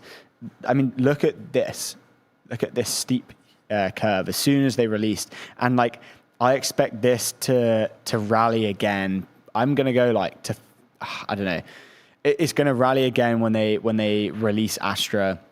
And they kind of make improvements to the model and the agents, but I think it's just so crazy the narrative violation between the label there. Sorry, this the thing. No, the inflection point. What was the ChatGPT work release date? Oh, interesting. Yeah, so as soon as they released ChatGPT work, numbers just like skyrocketed, and I think it's really interesting that this isn't being mentioned in any of the trad media thing. Like yesterday, we were super doomer. I mean, I was doomer personally about OpenAI. I was like, dead. Then Take Him came in and pulled you out of there. Pulled me out, and they've done it again. I'm now bullish. Swinging. They've done it again.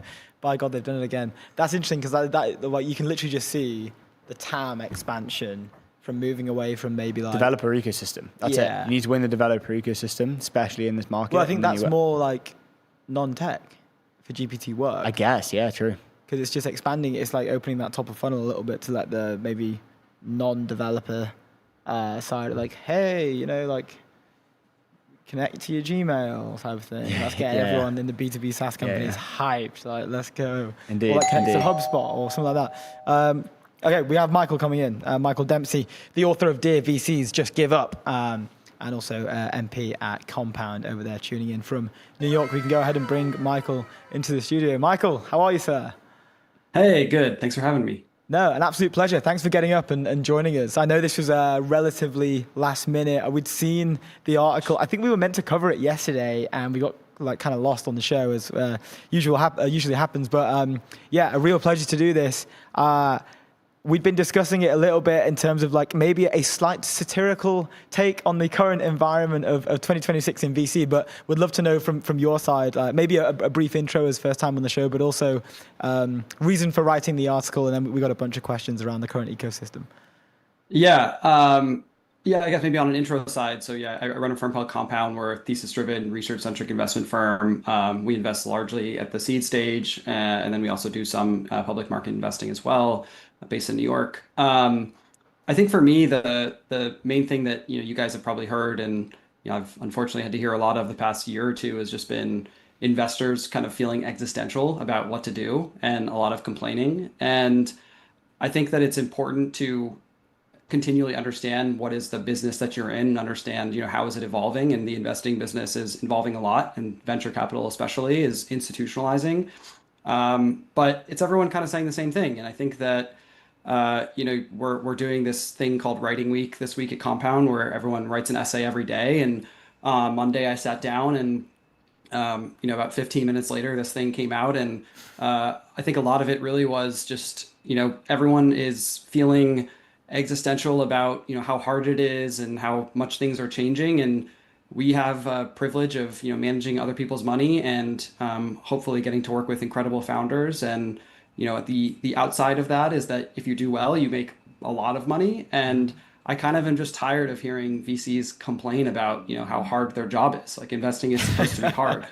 And so that was part of the impetus, and kind of, I think that, why I wrote it satirically was, if you believe all of these things, then just quit, return the money, go you work at a big fund and call it a day. And if you don't believe these things, then I don't know, quietly, shut up and just get back to work. So that's kind of the genesis. I felt it was kind of like when I write things in this pace, it's usually because I've talked about it enough that I really don't need to think that much. I kind of have formed the thought quite quickly and quite fully. Here we are. Amazing. Firstly, was it an essay every day you mentioned? Yeah, I love that. Writing week. Yeah. What an idea. Yeah, just really cool. Can we just hear about that really quickly? Because that's awesome. That's the first time I've ever heard like a fun doing that. Yeah, so we have a culture that writes a lot. A lot of how people connect with us is our research, and we go very deep into a subset of small technical areas. And I think the main thing that we felt was that sometimes writing allows you to figure out like how good are your thoughts and how clear are they. And so every now and then we'll do this where we're forced to once a day ship something that is at least 500 words and a fully formed essay of some kind, every single member on the team. And I think it allows us to just see like what's bouncing around in each other's heads, and also to understand how novel, how interesting, how clear are the things that we think we are thinking about. And so that's this week, and we do it often. Really cool, really cool.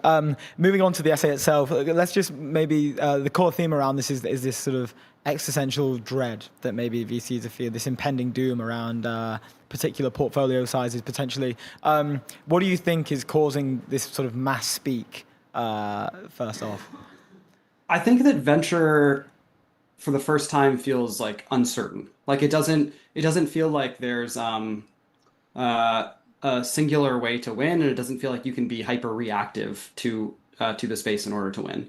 And I think that VCs have largely postured that they should be super reactive to the market, right? There's the famous saying of, you have to let founders show you the future. And so I think that if you are subscale, being reactive is incredibly difficult as time goes on. And I also think that there is this kind of what I call like model collapse in technology, which is stolen from the AI world, which is basically like it compounds upon itself so that everybody has a singular idea or singular thought of how to do the job. And so you get these echo chambers that are louder and faster, and they change.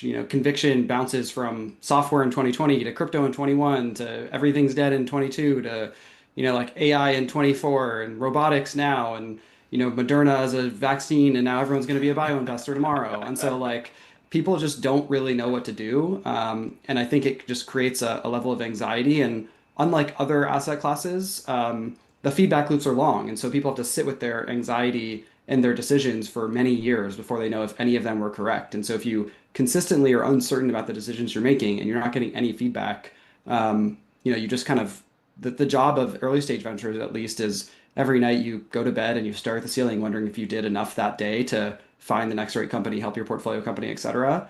And I think people just, like every other part of the world, are a little too in their heads about the lack of strategy they have, I guess is what I'd say. Yeah, absolutely. We've had a bunch of conversations on the show around, I guess, like the evolution of venture capital. Like previously, it could just be like, this person's going to give me money, and that's a great thing, and I can't get that money anywhere else, so that's great. Maybe in like 1970s or 80s. And then a kind of maybe brand starts to come into play, and then it's like expertise on the side of the venture capital firm, and now it's maybe hyper verticalized and expertise. And what else can you do for us? How do you think that's evolving today in 2026? Do you think there is a lot more success potentially in these hyper verticalized, like industry specialist individuals, or how do you think that trend has happened? Yeah, I mean, our theory of investing has always been understand a subset of categories incredibly deeply and then try to figure out where we think the world is going, right? For 10 years, we've been building Compound, and 8 years of that time, people would say, like, why do you guys think you can predict the future and understand where the world is going? And we said, because that's the only way we know how to invest. And part of that is also so that founders can either fit within our thesis area or shatter it, and like that allows us to have some sort of strong feeling or conviction. I think that is happening more, and people are starting to feel that more, that they need to have a more fully formed view because of how fast the world's changing, because of all the AI disruption, and then lastly because like they're outgunned capital wise. Like it's an entire fund is basically like an associate's job at some of these big firms, and so I think that creates just a different type of incentive across all the different players. But again, like I just go back to, investing is supposed to be hard. If you want to have the ability to make millions of dollars, like it turns out it's not going to be easy. And so I just kind of don't think that the answer is complain. And there's different complaints the entire time, right? Like, and people have been complaining about YC prices since we started the firm in 2016. And like, that still is the case. And so I just think that you have to have a point of view. You have to understand in multi-steps where the world is going to be successful, or you have to be incredibly good at a certain type of network, or a bunch of people are testing this like momentum theory of, investing in stuff that they know the greater fool will invest in tomorrow. And my gut tells me that probably doesn't end well, but what do I know? And I try not to really care too much about it. Yeah. How do you know when to kind of, stick with your guns and stick with the gut, but then sometimes know when to change a decision or change a thesis? Like what's, how are you indexing that, and how has that changed maybe over the past 10 years you've been building Compound? I think like we always tell founders, make the decisions that if your company fails, you can sleep at night. And I think that that's kind of how we operate Compound. And so there's a subset of areas that we think matter a lot, and we will feel comfortable losing money in those areas until we make money. And we believe that like we will make money on some time horizon. And the beauty of venture is, we make 25 decisions per fund. If we make one great decision, we'll probably stay in business. If we make two, we'll be an incredibly successful firm. And like, that's a pretty amazing structure to live in. And so I do think that so much of it is also making sure that you're like consistently testing your hypotheses and testing the depth of thought, right? Like even this writing week thing, so much of it is like, what is the actual quality? And I think VCs like psyop themselves into thinking that they're actually thinking about things way more, and that they actually have novel thoughts about things way more. But like, if you don't put it out into the world, and that's why we have such a writing culture, you'll never really know. And the internet is really good at telling you if you're an idiot. And so our kind of often strategy is this concept of Cunningham's law, which is like, if you want to get the right answer, like post the wrong answer on the internet and someone will tell you. Don't post no answer. Yeah. This is connected, and I was about to say it's kind of a really cool top of funnel metric as well, potentially for sourcing, in terms of like that will start conversations with people. Those people might go on to, directly in the space that you may be operating within. Connected to the next question, like how do you, and maybe it's sort of contrary to the whole conversation in a way, but the question would be like, how do you find alpha in 2026, right? But like, if there is one given means in which someone does that, then maybe it's not, contrarian. Too easy. And, yeah. But like, how is that? Give us the alpha, today? Michael. Like, publicly, don't give us all your alpha, because then your compares. What do you think is the play today? Like, I was at a breakfast once, and a kind of longer term and very successful, more successful than me investor was introducing everyone, and he introduced me, and he said, this is Michael, he runs Compound. They tell the internet where they think the world is going, and nobody seems to listen. And so like, we really do think about this idea of like, just figure out like multi-step, where do we think the world is going, and try to think about it in terms of durable businesses. And so the first part of Compound was very much like, how do we understand really complex technical things? And that's like 2016 AI, robotics, computational biology, whatever. Now anyone can put an academic paper into ChatGPT and basically get, a 16-year-old's explanation of it. So like that alpha is gone, right? And so then you have to think about, if the world is moving really, really quickly, you must have very formed views around like second and third order effects of how companies build, how they accrue value, how technologies cascade through markets. And like, we do a lot of that. We write these long 5-year projections of, starting from point A, like what are all the branches that move through? And we've published those around biohacking, around crypto, and a bunch of these other areas internally. And so like, it's not that complex. Like, do a lot of research, treat research as the first class citizen. And again, like, this is our way to do venture and our way to do investing. There's a million ways to make money. And like, this is the only one we know how to do it in. And so like, we're going to keep trying to do that. And so far so good. And who knows, in 10 years, I might come on here saying like, I only go to, teenage therapy offices and find founders with intense trauma. Like, who knows? And so like, that's what we want to do. And this is how we like to invest. And I would imagine we probably would stop doing compound before we did something else. Yeah, really cool. Again, it's a theme in the article is kind of bring up the trauma thing. It's not like it has been like I've seen many, even some of like the top individuals that will do podcast circuits around. Maybe trauma is sometimes needed for a founder. Maybe it's that chip on their shoulder that gives them that revenge fuel. And it's something that I've been relatively, I guess, like positive around. Like I think it can act as fuel if used in a good way. But I do think it's maybe been taken a little bit too far with some elements. Just like, a little. We only back trauma founders. Founders with no relationship with their dad or something like that. Yeah. It's like how did we get here? You're indexing really not in a great way. Which is interesting. Connected to like something within the article, we were discussing like round sizes and how we're seeing insane. I think there was a term called like suicide rounds that was brought up maybe a year and a half ago that I saw in terms of just like there is no reason that there should be a valuation this high for a company at this stage because it's just not going to work out well for the future. How can you see, or like maybe conversations internally over at Compound, like is like price and its rate of increase something that you guys are discussing, something that you guys have have any thoughts on? Because when does this end? Yeah, I mean it always ends the same way, and we all know how it ends. And as in like someone blowing a lot of other people's money, and then like we all kind of act like we learned lessons, and then we start over 2 to 3 years later and do it all over again.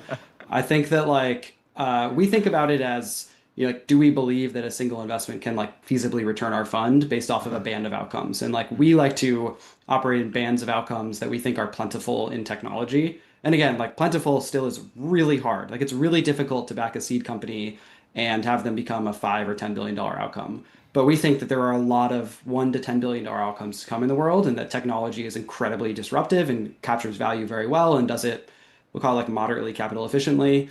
I think that there are some people who are betting that that band is actually like $50 to $100 billion outcomes. And if you believe that, then sure, you can keep doing, $100, $200 million seed rounds. We don't. We believe like market structures are, they'll drift up inflation adjusted, but we believe it's like there are structures in markets and gravity in markets that allow, a subset of really large companies to be created. And I don't think we're at the point where like the bottom part of the good company spectrum starts at $25 to $50 billion on an exit basis. I think that we actually probably are on a financing basis because there's a lot of money chasing private deals. And so we care about price quite a bit. I would say like we're not a firm that's like trying to do like value investing at seed. We think that there are great founders that should own a lot of their company early on. And like, that's something that they then should have to make a decision every time they raise capital. Like it is the most expensive time they will ever sell shares for again.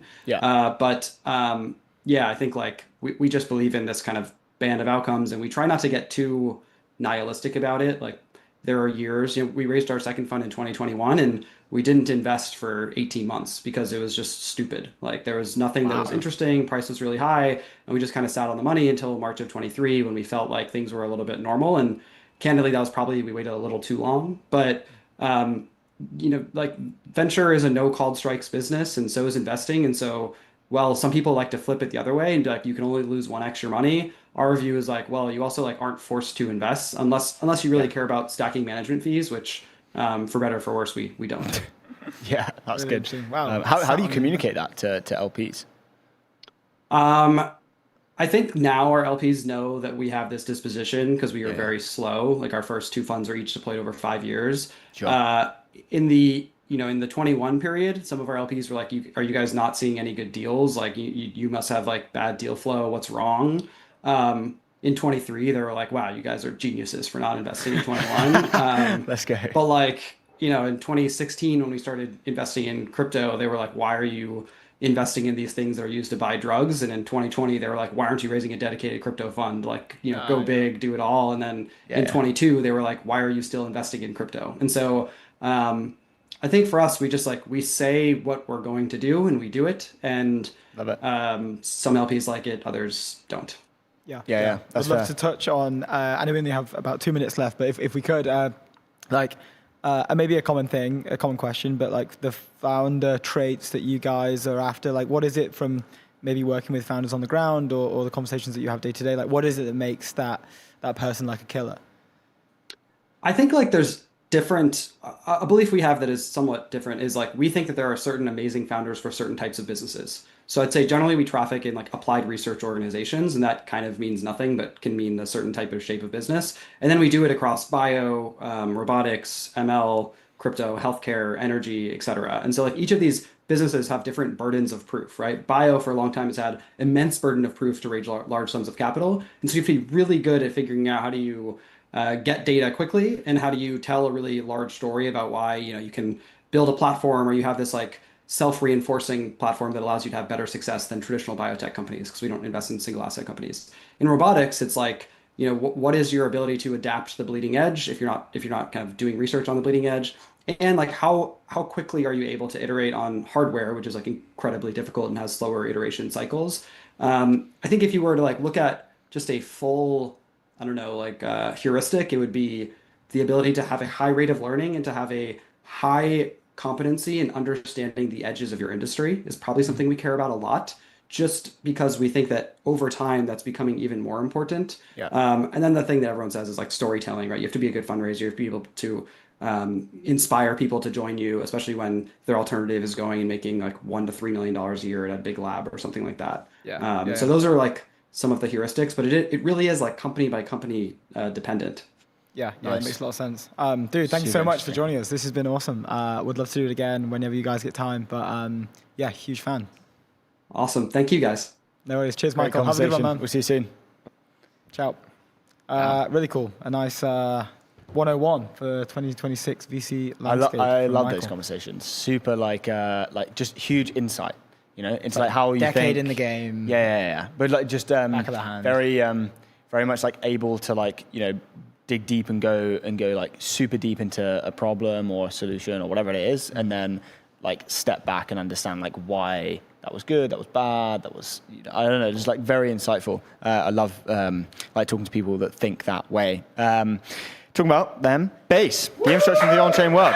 Base is built to empower builders, creators, people everywhere to build apps, grow businesses, create what they love and earn on-chain. Go to base.org. Love it. Love Wow, those guys indeed. over there. Yeah, the very quickly just to go back, the ability, the need to have a concrete understanding of like second, third, and maybe even fourth at this stage, like order effects, because of the pace that things are moving at, I think is pretty interesting. So, in yeah. itself. Like, okay, yeah, this is really cool, but like, what is this? Like, what happens when this works? Yeah. And then what happens when that thing works? Yeah. Like, where's that guy? Damn, I bet they're like Let's go give that guy some cash. I bet their IC meetings are pretty deep. dope. They go deep. There we go. Writing every day as well. Anyway, let's talk. And we're going hard. Indeed. Let's talk about Fractile. They were in Bloomberg this morning. Fractile seeking a $6.5 billion gotta get in these value guys on. after the Anthropic deal. Tom, if you're listening, buddy, come on. Buddy, We've been get on the show. We've been having some back and forth, and they're not ready yet, which is fine. That's fine. Yeah, Tom's been a great guy. I'm a huge fan of Mr. Westgarth. He joined, I can't remember where he was previously, but he was doing work with the government as well. He joined as their growth guy maybe a year ago now, actually. Maybe slightly less than a year, 8 months, something like that, but has been there for a good while. Indeed. But we're chatting.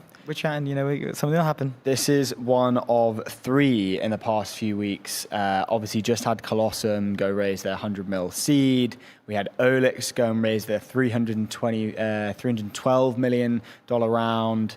And now Fractile looking at $600 million at a $6.5 billion pre-money valuation.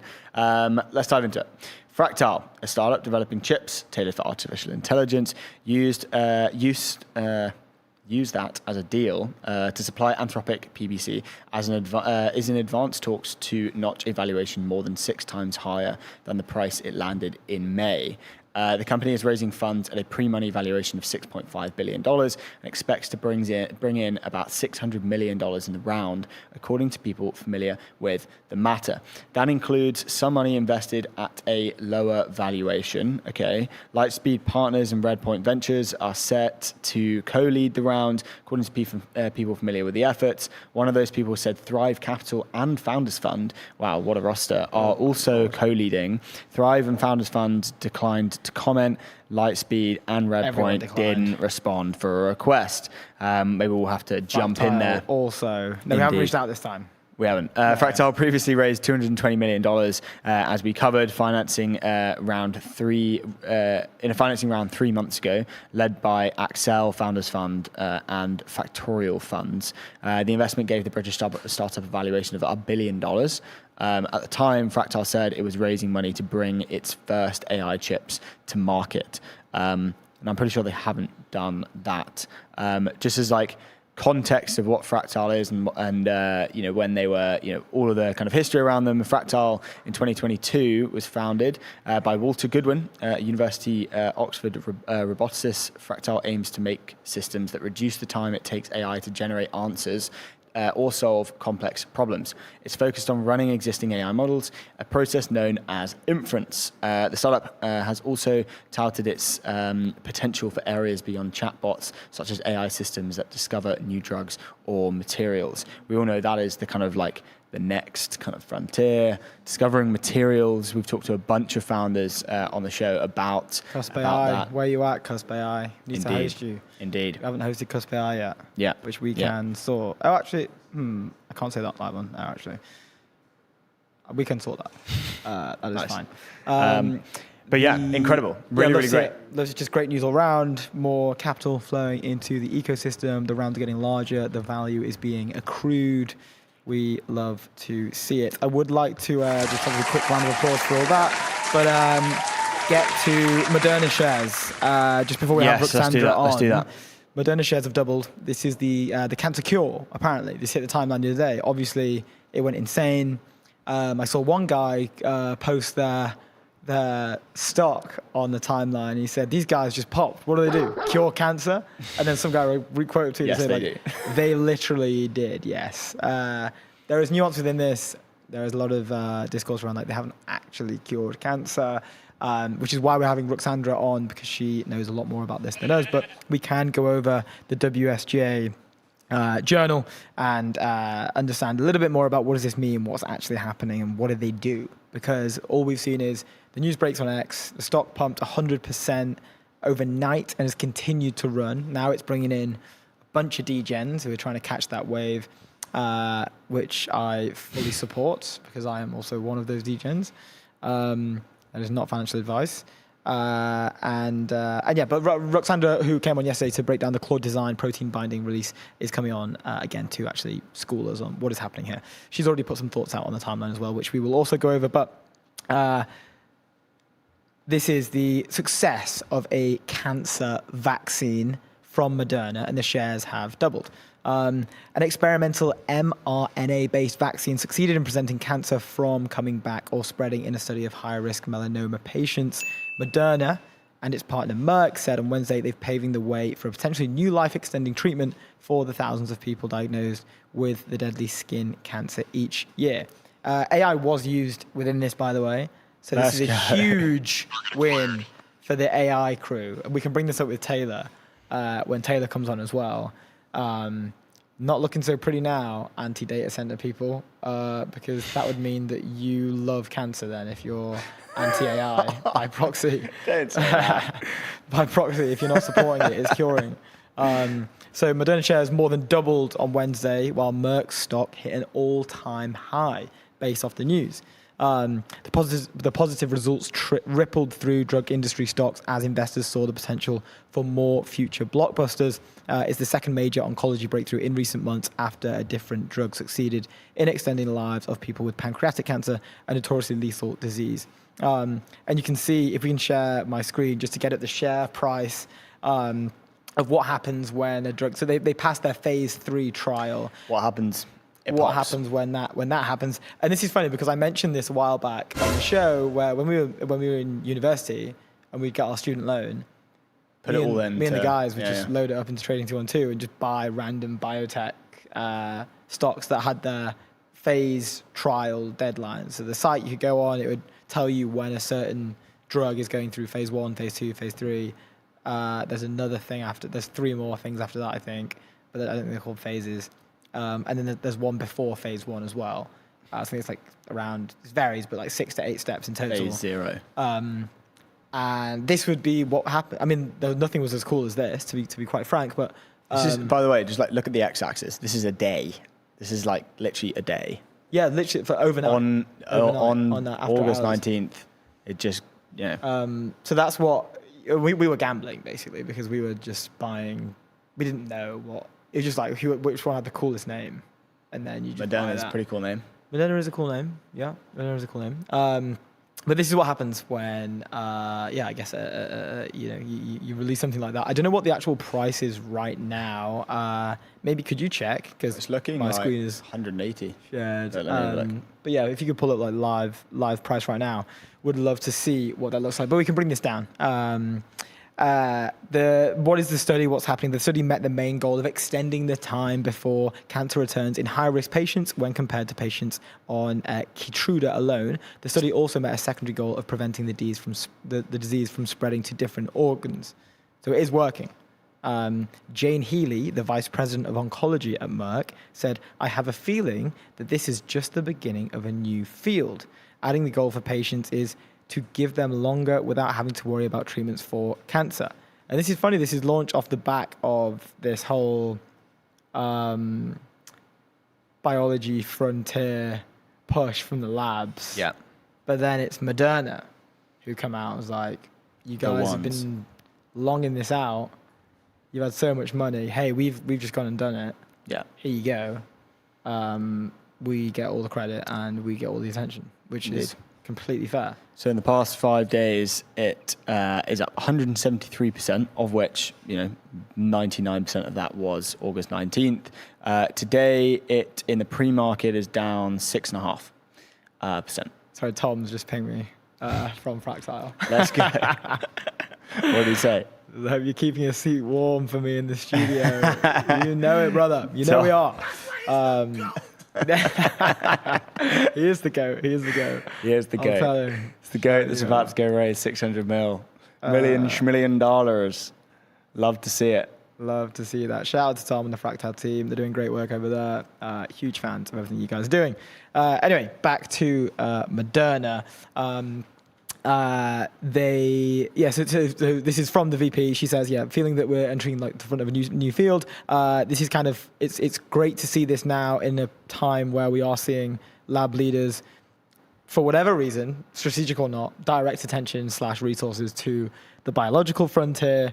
It was funny even having Mr. Dempsey on just now saying that, we'll probably see VCs tomorrow. Yeah, they're all frontier of bio guys now, which we probably will. Deep tech's over. Deep tech's dead. Deep robotics is over. Yeah. Send in the biology droids, the imperial biologists to clean up the rewards of the biology race for the VCs.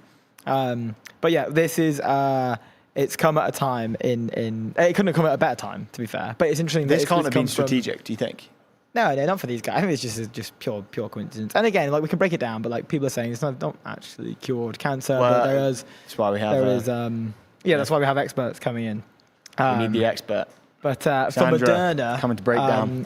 For Moderna, these results could pave the way for its entry into the $240 billion cancer drug market, a boon for a company that has been dependent on COVID-19 vaccine sales, which have been falling, obviously, because. I don't think they're necessary anymore.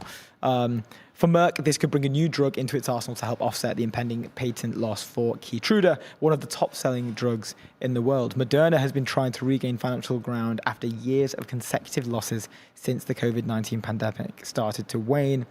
We are now an oncology company, said Moderna Chief Executive Stephanie Bancel. By Christmas, you could have a company that's going back into sales growth for the first time in 4 years.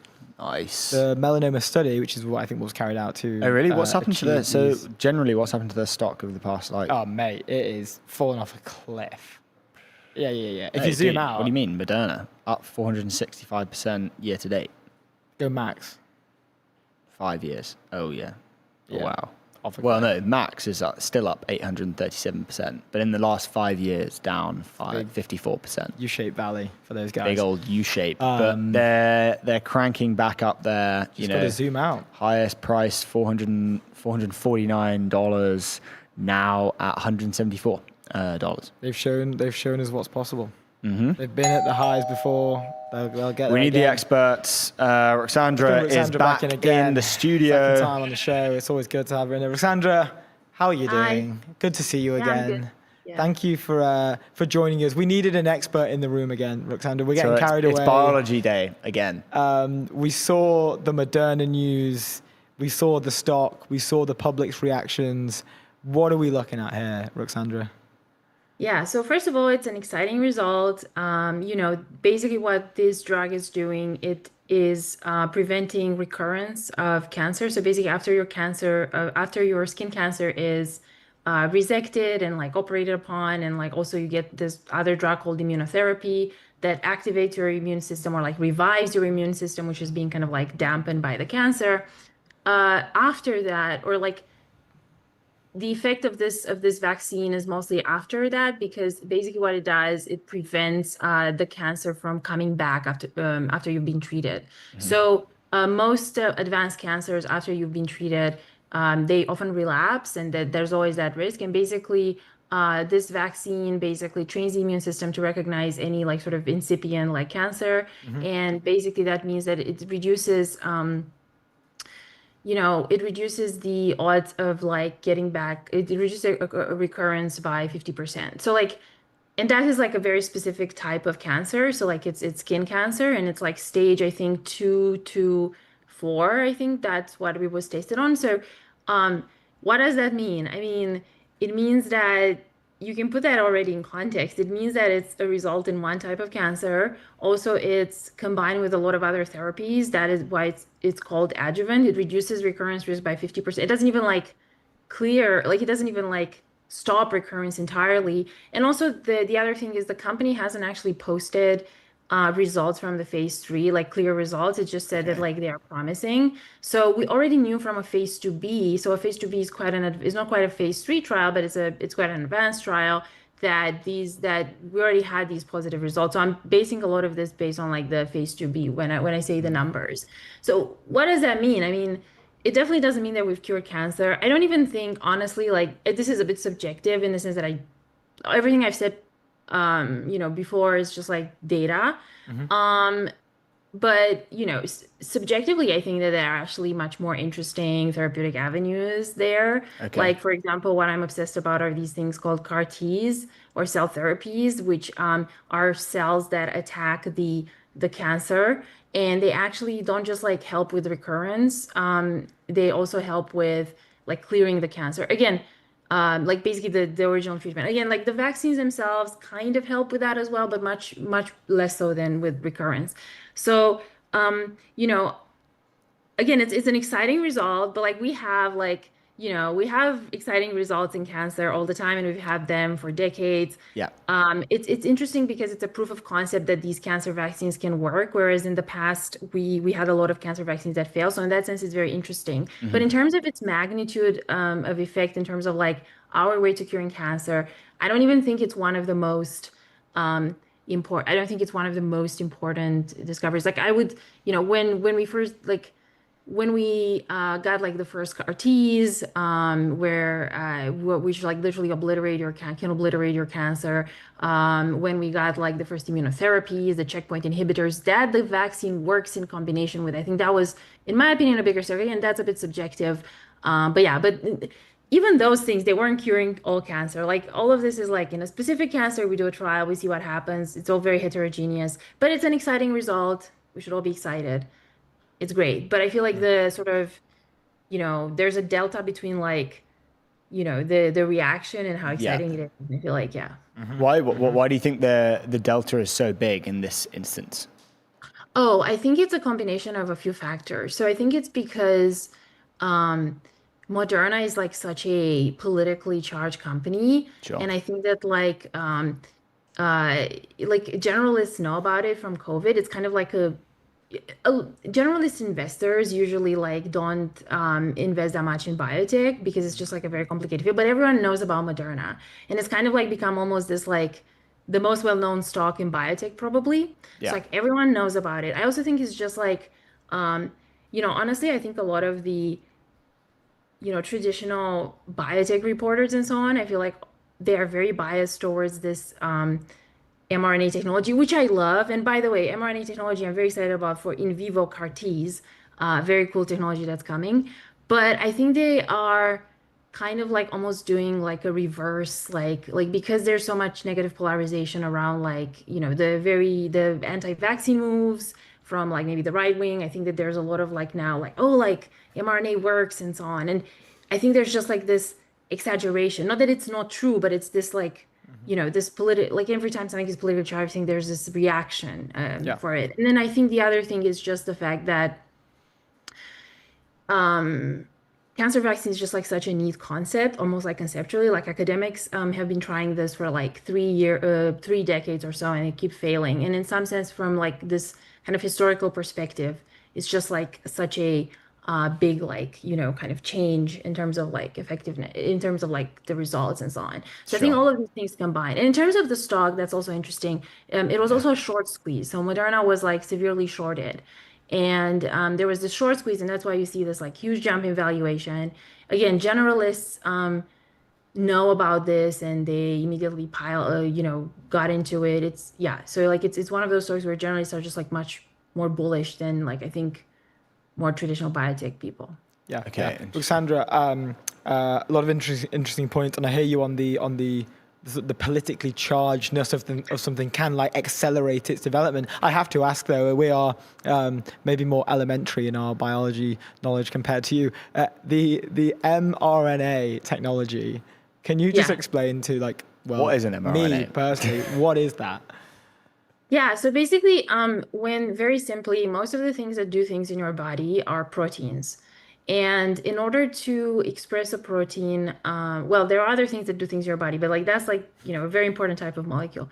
And in order to, what does DNA do? DNA, roughly speaking, in simplifying, encodes proteins. And but when you're trying to make proteins from DNA, you don't want to like mess up with the DNA itself. So you create this intermediate substance that can be continuously read by the machinery that makes the protein, which is a ribosome, and like you can mess up with it, and you can, sort of like do whatever you want with it because it's not as important as DNA, right? Like you don't want to have like this DNA being affected in any way. So mRNA is almost like this intermediate molecule that is used to carry the information in DNA.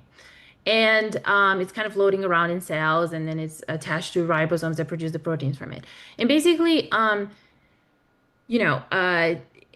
introducing exogenous mRNA is basically a way to make the body produce a specific type of protein that you want the body to produce because you give it the mRNA. And it's much better than changing. It's very hard to introduce to make the body. There's very many reasons why you want to make the body sort of like produce specific proteins, but it's very hard to do it in other ways. For example, it's very bad to do, it's much harder to do it by directly editing the DNA because it's more dangerous, and it's also more, sometimes you don't want to permanently, edit the DNA. Yeah. So you don't want to permanently express a new protein. You want to do it like very, very localized. And for that reason, mRNA is much more useful because you can also like it gets degraded and like it just stops acting at some point. So basically it's just a way to get your body to express certain proteins, and it's a very cool technology that I'm excited about from many perspectives, and Moderna has pioneered it. It's been in this field together with BioNTech for like more than a decade now. So and funnily enough, actually, I'm more excited about the potential of mRNA in another domain also related to cancer, which is this in vivo CAR Ts. So reprogramming your immune cells to fight your cancer, but in a different way from the vaccine. It's actually like making the immune cells express a specific receptor that makes them latch onto the tumor. So I think I'm very excited about that. And there are some very cool startups doing that. So, when we show that, I feel like I'll feel much more closer. We won't be curing cancer even then, but yeah. Yeah, we'll be closer. Okay.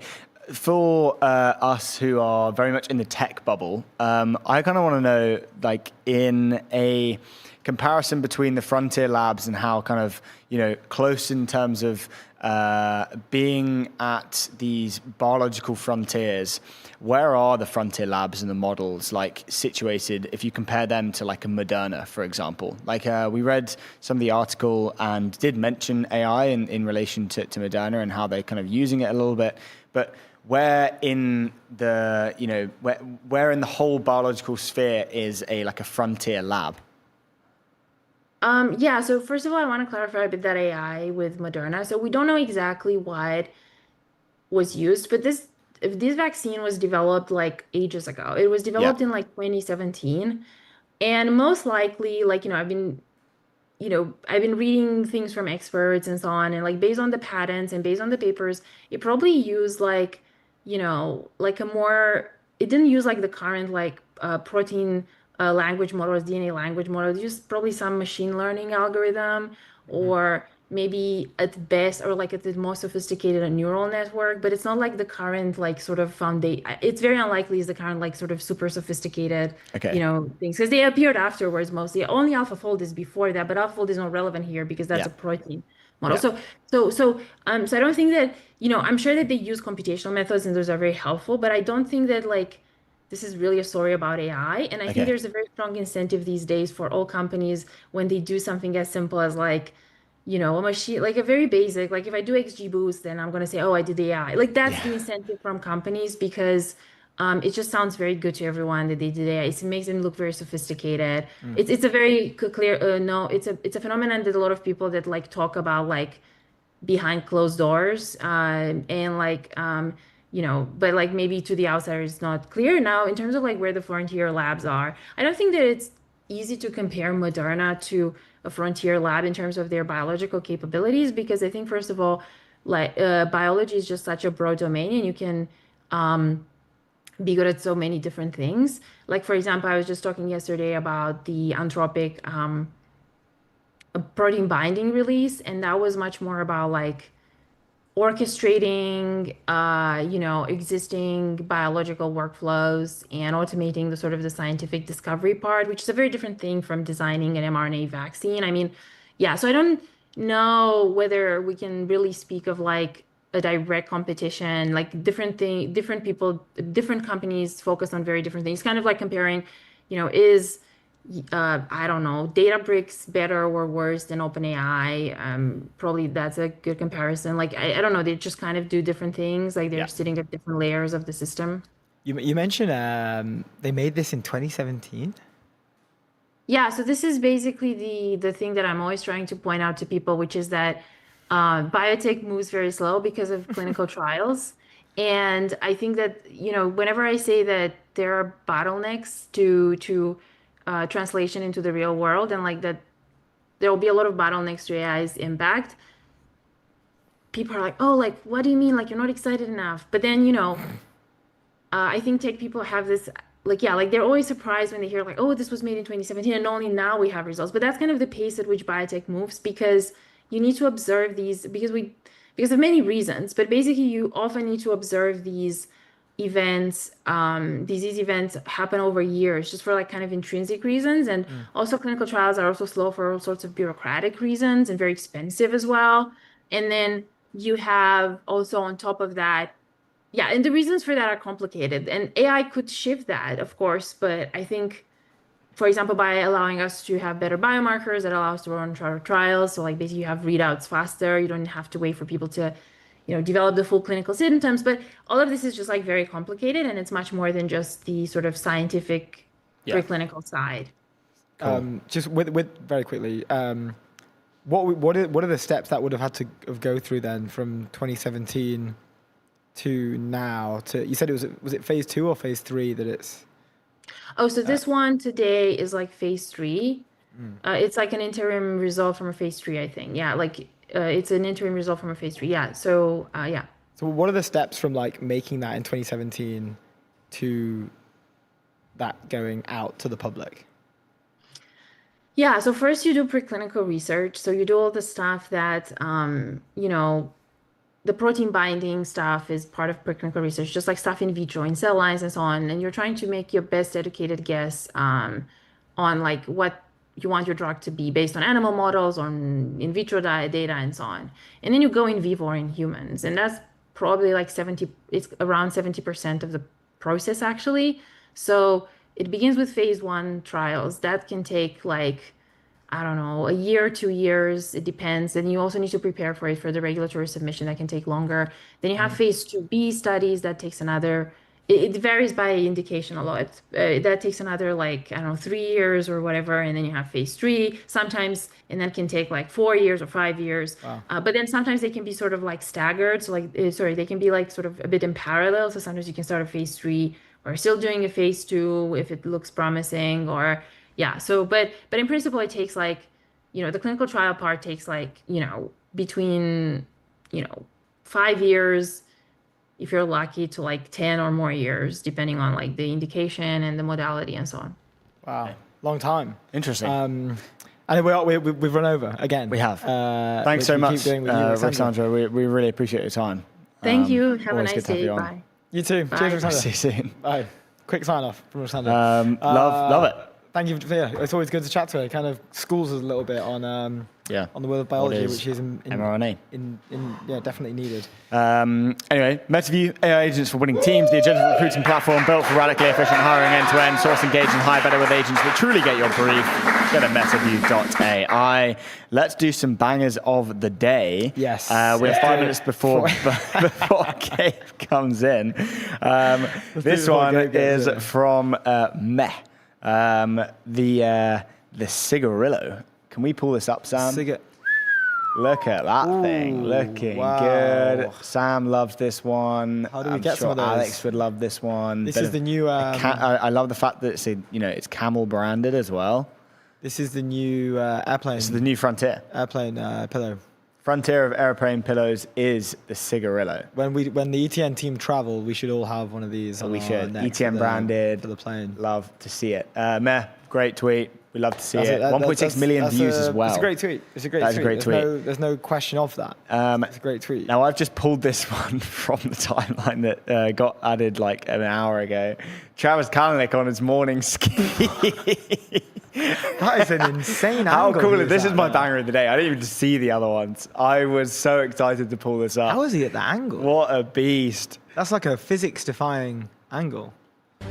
Like that's on his way to the war on his way to increase shareholder value. Travis, you've won my vote for banger of the day. If we just quickly reload, maybe not. It's great. I mean, from the time that it was just on the screen, it's grown 2,000 views. So you know that it's going to be a banger. That's an incredible angle he's at that. I have to say that's. Let's bring this one up from Dog. The singularity means I should be able to put all my money in Anthropic and at the IPO, quit my job, and its growth should outpace my consumption forever. Banger. True. Are we at the singularity? True. Not quite, because we can't do that. Maybe you could. But then are we confusing singularity with AGI? I don't know. It depends on definition. Who's definitely? Are we going off Dog's definition? And by the way, name is Dog, but the at is a musing cat.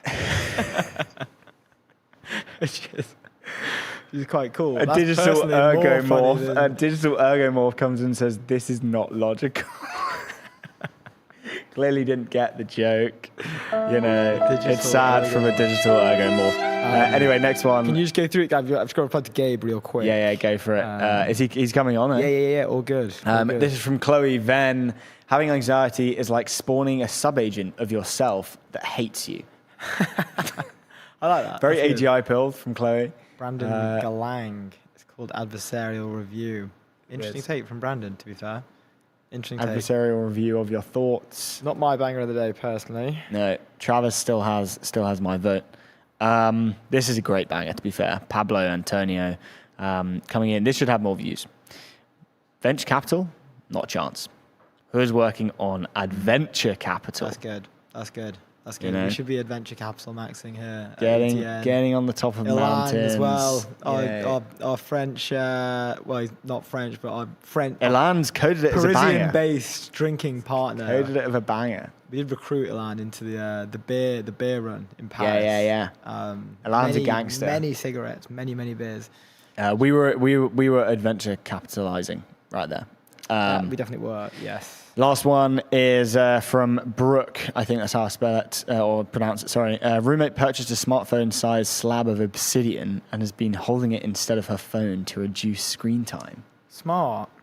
Pretty I like smart, this one. right? I like this. Can we get a close up on the obsidian slab? Yeah, of course we can. Very phone shaped as well, even with the little. Basically scrolling the obsidian as well. With the small part there at the bottom, that's kind of like the old iPhone, like circular Oh, here? button there as well. Yeah.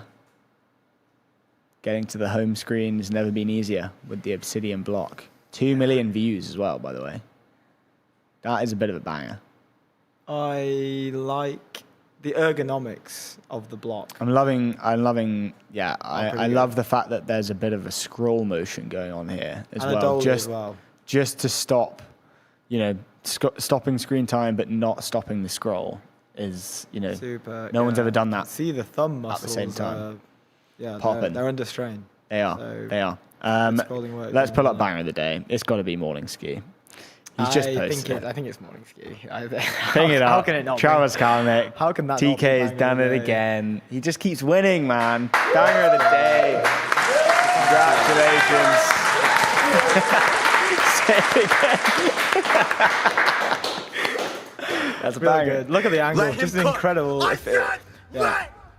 He is cooking. He's cooking. Defying angle. Indeed. What a photo. I would put that and frame it in the ETN studio. It's good. It's good. Travis, you got to. It's good stuff. You got to come Good stuff over there. ski over into the. Ski your way over to Caledonia Road. Yeah, please If do. you could. Please do. We have Gabe coming in next. Penultimate guest. Yeah. Yes. the We can penultimate. we can pull up this Wall Street Journal article about Apple and how it owes money to the CIA. Yeah, this is a beast. by the Debted way. to CIA. What of an article? Yeah. This photo's a beast as well. We can pull this up onto the screen. It is good. I know Gabe is joining us right Imminently. now. So Oh, he is? This article is. Okay, well we can just is appreciate the photo. massive. But the title is very interesting, right? The hidden debt that Apple owes to the CIA. Without the CIA funding that helped keep Next afloat in the 80s, Steve Jobs might not have made a triumphant return to Apple. The next story, to be fair, is a bloody wild It's a one. banger on its own. Just complete an utter revenge mission. Just after the ousting, he went and did Next, and it was purely just a complete and utter pure play, revenge play. Complete and utter, screw you guys, I'm going to go and build a bigger, better company. This was probably we mentioned Travis. This was probably the OG, I'm back type of thing with an ousting. OG. And then maybe I think there only were, if Travis was there to were go back there were to murmurs of this of that story while Travis was doing his press tour as well. It was you're kind of reloading the whole story and even better as well. What, for him to go back? For him to come back in the game, to come and play the game again, basically. I listened to the Senra podcast he dropped with him. Very good. Absolutely insane. The stories on China and the game theory that he has to play with the Chinese government is absolutely. There are levels to. There are levels to a level of. Is that I just spent a few weeks in China? Yeah, well, he had to get with officials. They were doing this and the other. It was pretty nuts. They were you have to have a partner if you come in. You have to have someone where, for Uber China, you have to give them 50% of the brand. You just have that's how it's done. And then he was like, well, no, I'm not doing that. That doesn't make sense. No, that's just how it is. And he was like, well, Apple got away with it. Why couldn't I just go and do it? And he went and then did it, but then he ended up having to get a partner. But they didn't give away 50%. They gave away 7%. 30% so he won. But in the end, they just strong funded armed Baidu him. and destroyed it. Gabe, look at this guy. Look at this guy. He's in the show. We love to see it, dude. How's it going? Hey guys, so happy to be here. So excited. Mate, how are we since Monaco? A lot of hard work being done out there. Sorry, what was that? How are you since Monaco? Oh, I've been good. Right now I'm in San Francisco, so 6 a.m. here, 6:30 a.m. Let's go. Early. We apologise for the early wake up. Yeah, we love to see it. Go on, you go. So I was going to say, you've got some stuff to share with us. We want to hear all about it. I know I pinged you earlier as well, saying we want to hear Gabe's hot takes. You gave a hot take last time on the show, and it did like 100K impressions. You know, you were saying that you're going to find the next $1 trillion company out of favelas in Brazil. And we love that energy. So yeah, well, share the news first with us, and then we got a bunch of questions to jump into. Yeah, happy to. So yeah, we've been working on this piece on the ground for like about 5 years, which is kind of like all of our international coverage. So like how we think about international markets. And we just published the Rise of the Borderless Founder, which is basically putting all these insights together. And what it basically says is like, obviously there has been immigrant founders coming to Silicon Valley since the beginning. About half of the unicorns are immigrants, but I think it used to be a disadvantage about people that spend a lot of time in their home market, and I think that dynamic is changing a lot. Especially with AI, there's a lot of demand at the enterprise level around the world. And what we're starting seeing is these seed companies starting in Germany, Sweden, Poland, the UK, landing huge contracts with very established companies. And not only on the go-to-market side was very, very helpful, but also on the recruiting front. I think this is kind of one of these secrets that wasn't very well known, but a lot of these companies in Silicon Valley, when they try to recruit, especially international founders, they go find home the best engineers and they take that arbitrage. But I think that right now that talent is just so competitive, we think of this as a huge advantage that these founders can have when it comes to jumpstarting their companies and recruiting the best talent. So this is one of the few things. And then the other one is, governments are taking a lot of pride on these companies, right? So like, I don't know if you guys saw the announcement of the Polish government taking a stake on 11 Labs and trying to promote it. Obviously, Sweden has done a great job. The UK also trying to promote now with a fund as well, investing in this company. So we're starting to see governments come into the play and feeling very proud. So, all of these dynamics have established that, in my opinion, that the headquarters are more of a fluid concept. We see founders flying back and forth from one continent to the other, and we're very excited about this category. And then we also publish the fastest growing companies to get to 100 million. And if you see this map, it's just like incredibly diverse, right? Like it's from all over the world, and we think that this is just gonna continue, and even in some cases increase, because I think to what I mentioned last time, like AI is the great equalizer. So here we are, like the biggest opportunity of our generation, and I think a lot of people are gonna take that opportunity and do great things. Yeah. The main thing that I am super interested in is the kind of like the luminary nodes and understanding like who are those, like the people that you can kind of you can look at an area and pinpoint them as those kind of nodes and attach yourself to those people, and then what happens in the aftermath once they've been established. You're kind of finding these people. How does that kind of like as a playbook, how does that work at the beginning? Like what's the first step to you guys figuring out, okay, well, who are those people, and then what happens after that? Yeah, for sure. Happy to. And this is, we call them luminary nodes for being politically correct, but I have another term for these people. I call them the one. I don't know if I can say it live, but I'll share later. But these people are basically these were evangelizers early in their ecosystem. They got to some scale when they started their company. So these people were like early in like the 2010s, let's say, like that, like trying to build their company out of, I don't know, whatever country that might be. And they didn't get to the success or the skill that they wanted. And, but they were evangelizers, and they convinced a lot of the younger generations that they can go further, right? So like it's the famous saying that these people walk so other founders could run. An example of this is, Frederick Guillaume at Voy, the founder of Voy, right? Like I think it wasn't obvious to me when you spend time in Sweden that somebody that was building, obviously scooters and like a whole different business will be in the middle of an AI wave, right?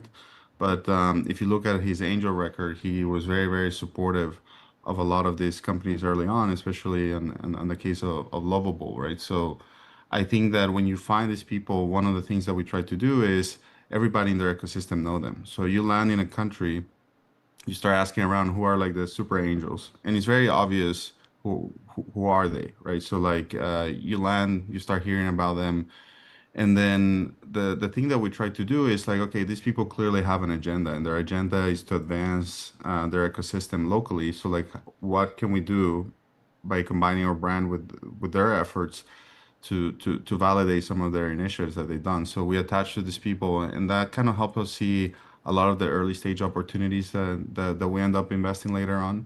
In that case, even Frederick started another company. He was so excited about AI and what was going on that he started Pit, and we ended up leading that round. So, we started seeing this in many of the ecosystems start replicating.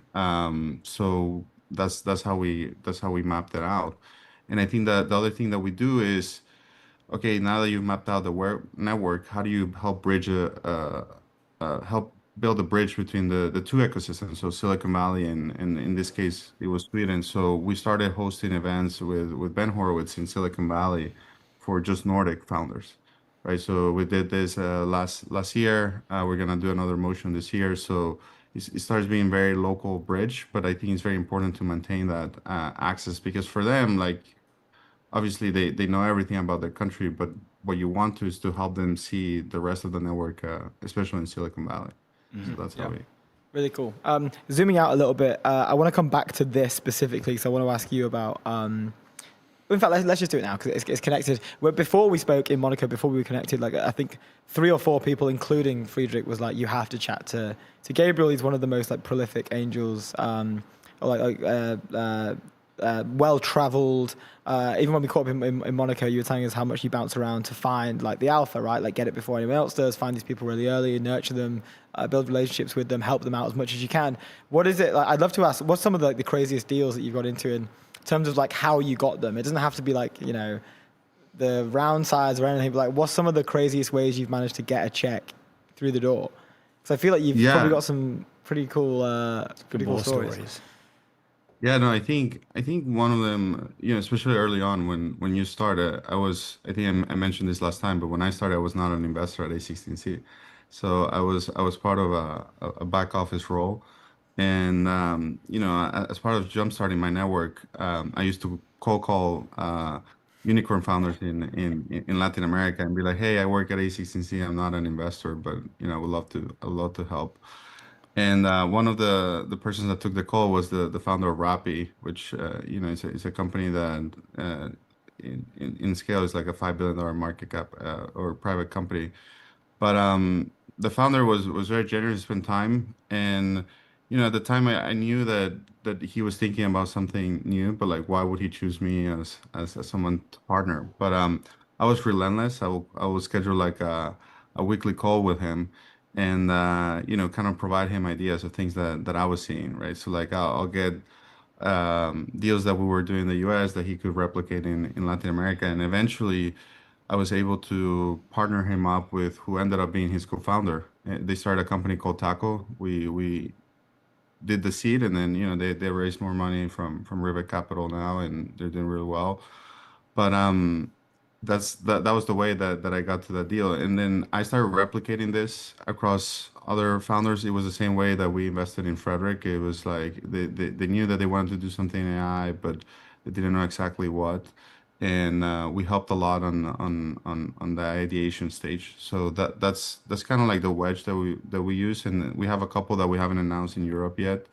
It's in similar stages. So very very grateful and excited for this. I think the crazy part of this is the traveling because as these conversations intensify, I end up flying a lot more. And in the case of Rappi, we ended up going to Brazil like 6 times just for this deal, and spending a lot of time just like thinking about the opportunity. And the same way for these other deals in Sweden. That's why people thought that I flew to Sweden for a $2 million check.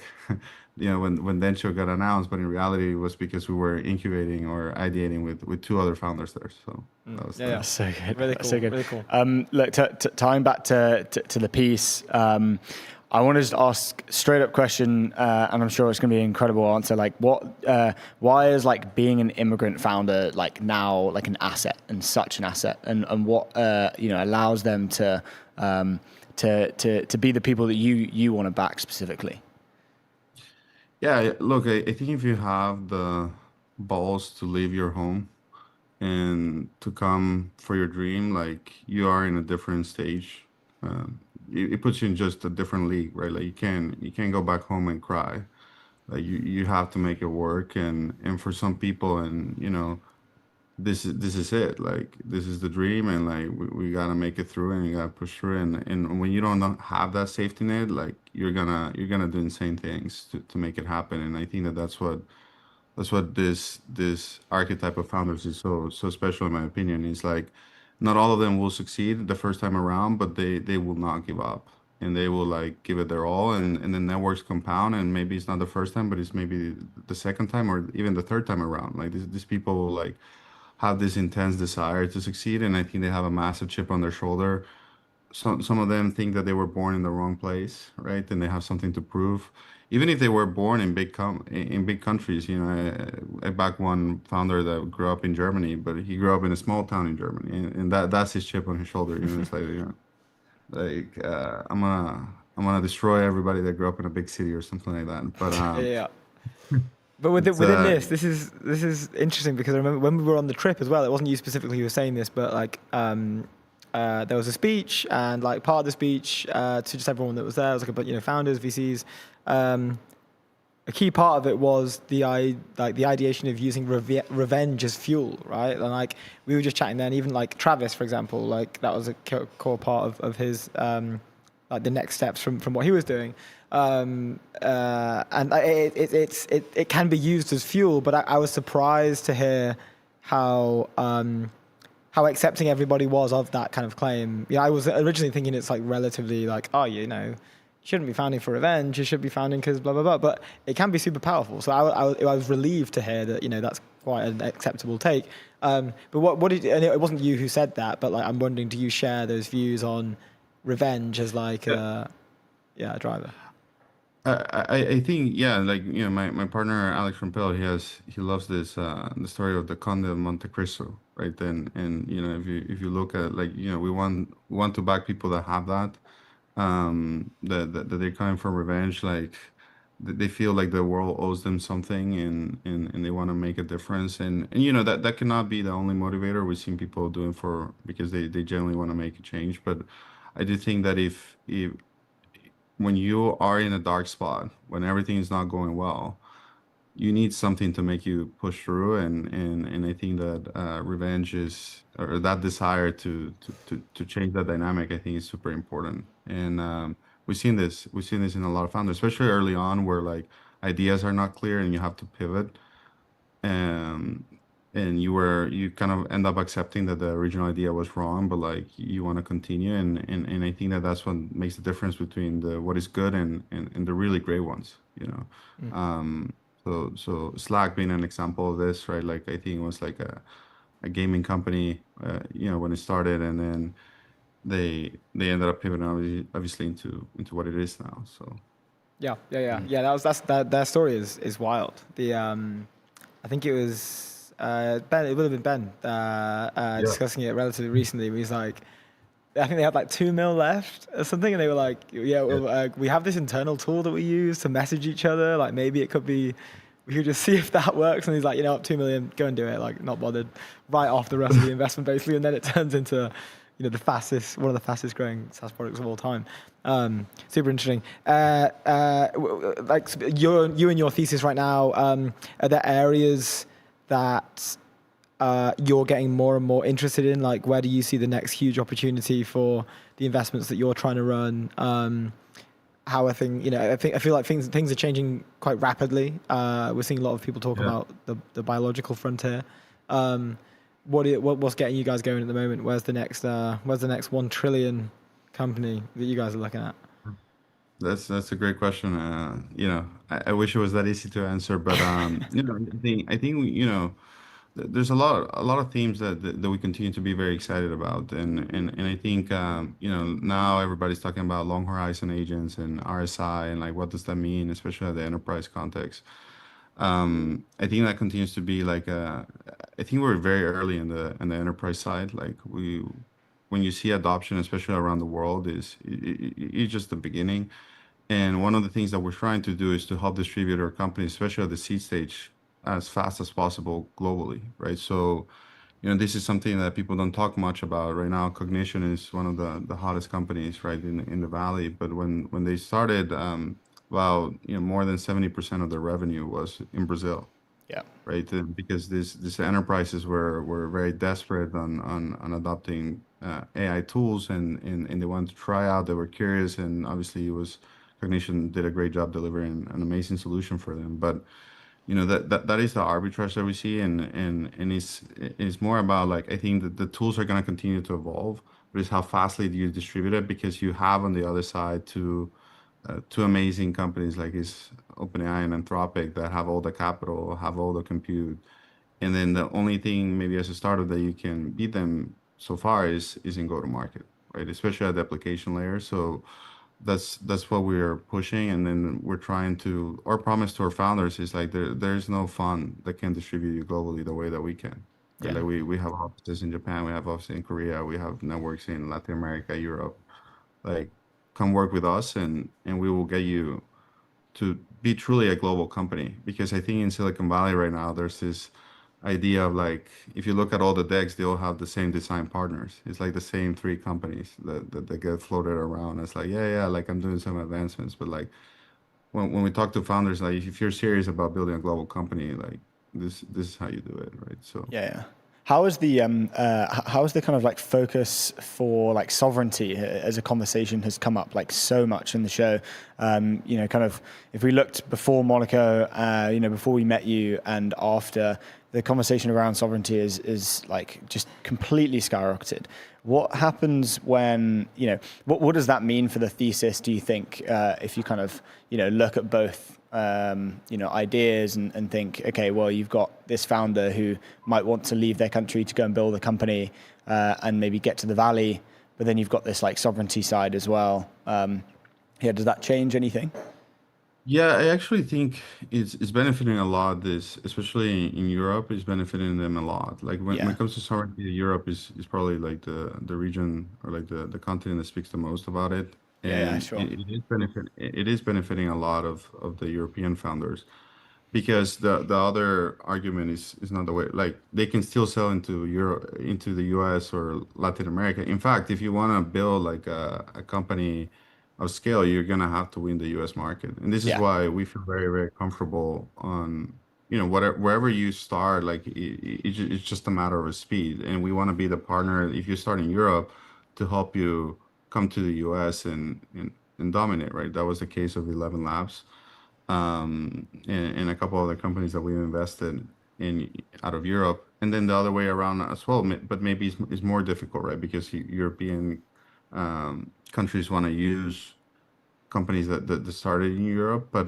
we still see the world as very dynamic, and in that sense, I see a lot of benefits for European founders, that they go to the governments, they go to this enterprise, they're like, hey, I'm from this country, I'm from here, and like you should use, and people, that seems to be a message that is working really well. And this is why we mentioned this, like, so for them, right, like they can still have a headquarters in the US, even though they can still serve the European, right? So Yeah, definitely. Oh man, super interesting. Congrats on releasing it, and yeah, always good to talk to you. We appreciate it, and we appreciate you waking up so early to come on the show as well. Let us know when you're in London. Yeah. Yeah, we'll definitely, all right. Thank you guys. All right, we'll see you soon. Have a good one. Yeah. Ciao. Good stuff. Always good to talk to Legend. that guy. Such a beast. Gabe is a beast. Yeah, incredible. Great guy around. We've got Taylor on next. We will be discussing a bunch of things. In the waiting room. One thing that I'm excited about is, why do people hate AI? That's like Why? something that we covered yesterday. Can we WSJ had a great piece on that. Can we just pull this up quickly on the screen? This is from Charles Creamer. Or Creamer? Charles Creamer? Probably not Creamer. Probably Kramer. Let me know if I pronounce that wrong, Charles. But a bit of BTS. Look at that. Bit of BTS from the... Whole gang locked in. There we go. That's 100 mil morning right there. Love to see it. Alex coming in with the comment as well. Gutted I missed that. Could have given you another BTS.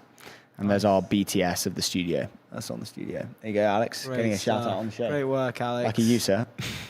Great work on the Thanks, Charles. We timeline there. appreciate it. Appreciate the team. Anyway, shall I talk about Valerian? Please. Valerian lets your organization deploy AI. You control your data, your agents, your keys. Stop renting your intelligence. Own it. Go get your sovereign intelligence at valerian.com. Love those ones. Indeed. Such a good soundbite. So yeah, I want to dig into the perception of AI generally. What do the public think? Why do they think that? I feel like it's a more of a frothy topic in the States as well. So yeah. Well, let's bring Taylor in. Let's do it. What an exciting moment! First time on the show. We are very excited to welcome her to the European Technology Network for the first time. Taylor, hello. How are you? Hey, sorry, it's still morning here, so. No, all good. Thank you for getting up early and joining us. We really appreciate it. So thrilled to be here. How's it going? We're great. Going good. It's going good. We've been pumped for this conversation, mainly because yesterday we covered the WSJ piece around the public's perception around data centers and AI, and we feel one of our team here, Max, mentioned, he's like, why do people in Europe not seem as opposed to the data center build out? And we kind of realized, well, because we aren't building as many, and we need to be, in our opinion. But I would love to hear from you. You know, what is it like in the US? Why do people hate AI so much? I guess is a good starting point for the conversation. Yeah, well, I think there's a lot of just anger at big tech generally. I think we have record wealth inequality. We don't have healthcare like you guys do over in the UK. So we just don't have a lot of social services or social safety net. There is just a lot of anger. Our politicians are corrupt and not really doing very much.